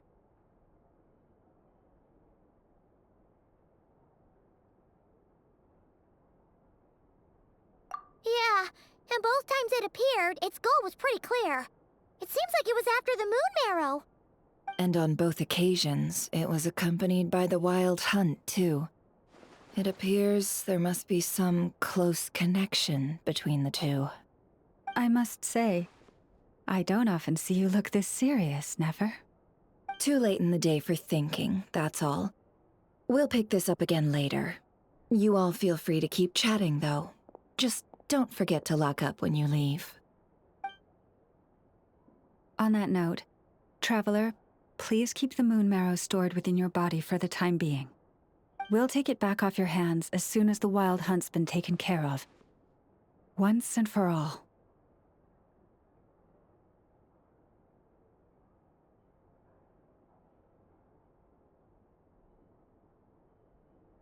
Of course.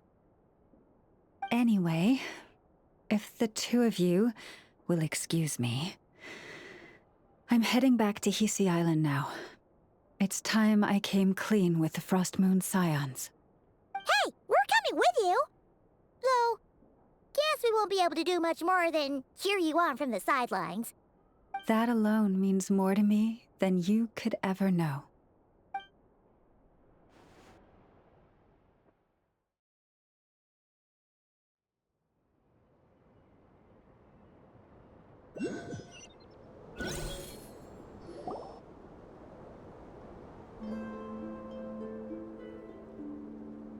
What's going on? I'm not sure. It seems like the Moon Chanter has something important to tell us. I heard the relic's already been retrieved. That's our Lady Lauma, all right.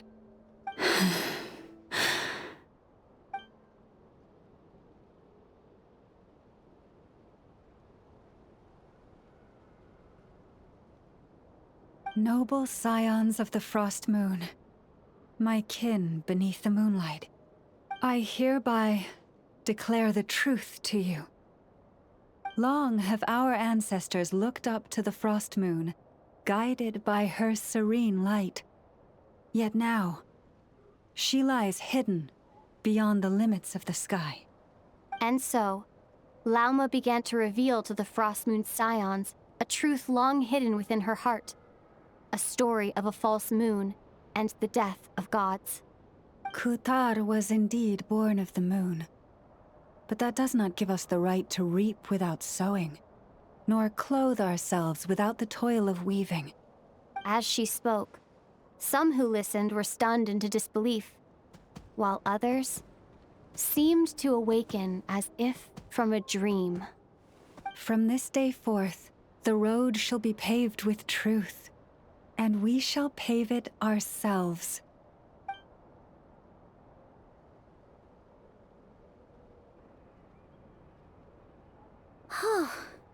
After everything Lauma said last night, Paimon wonders how everyone's adjusting.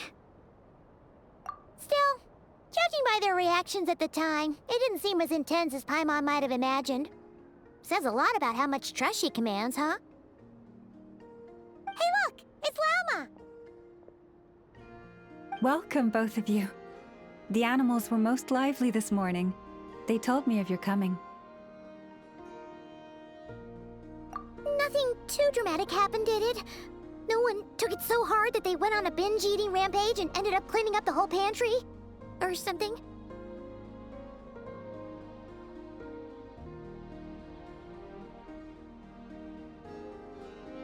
Hey! Paimon's just trying to lighten the mood. Thank you for your concern. Change doesn't happen overnight, and new ideas need time to take root. But nothing as extreme as that has happened, no. Although... Although what?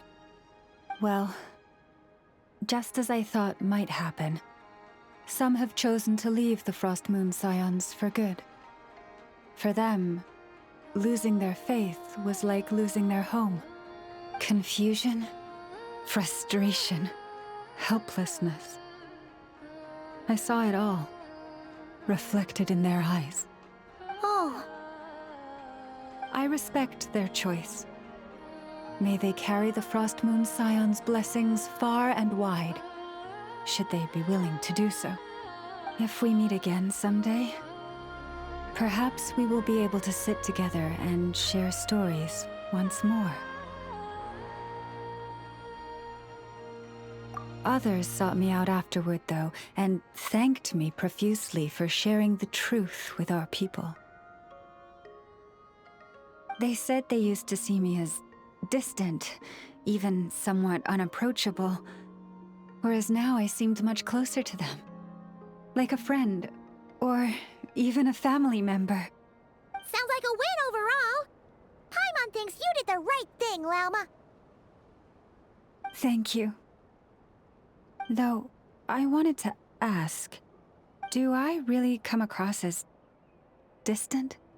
Well, maybe just a little. To people who don't know you, you are kind of tall, especially if you consider the antlers. I see. That's a bit of a hard one. My antlers tend to grow under the moonlight, so I can't quite help it. It brings me comfort to hear you say that. By the way, how has your body been adjusting to the moon marrow? I'm glad to hear it. I've also suggested to Nefer that we meet within the next few days. We need to figure out how to counter this new manifestation of the Wild Hunt. But for now, let's just relax. I want to enjoy this feeling a little longer, of finally living on the bright side of the moon.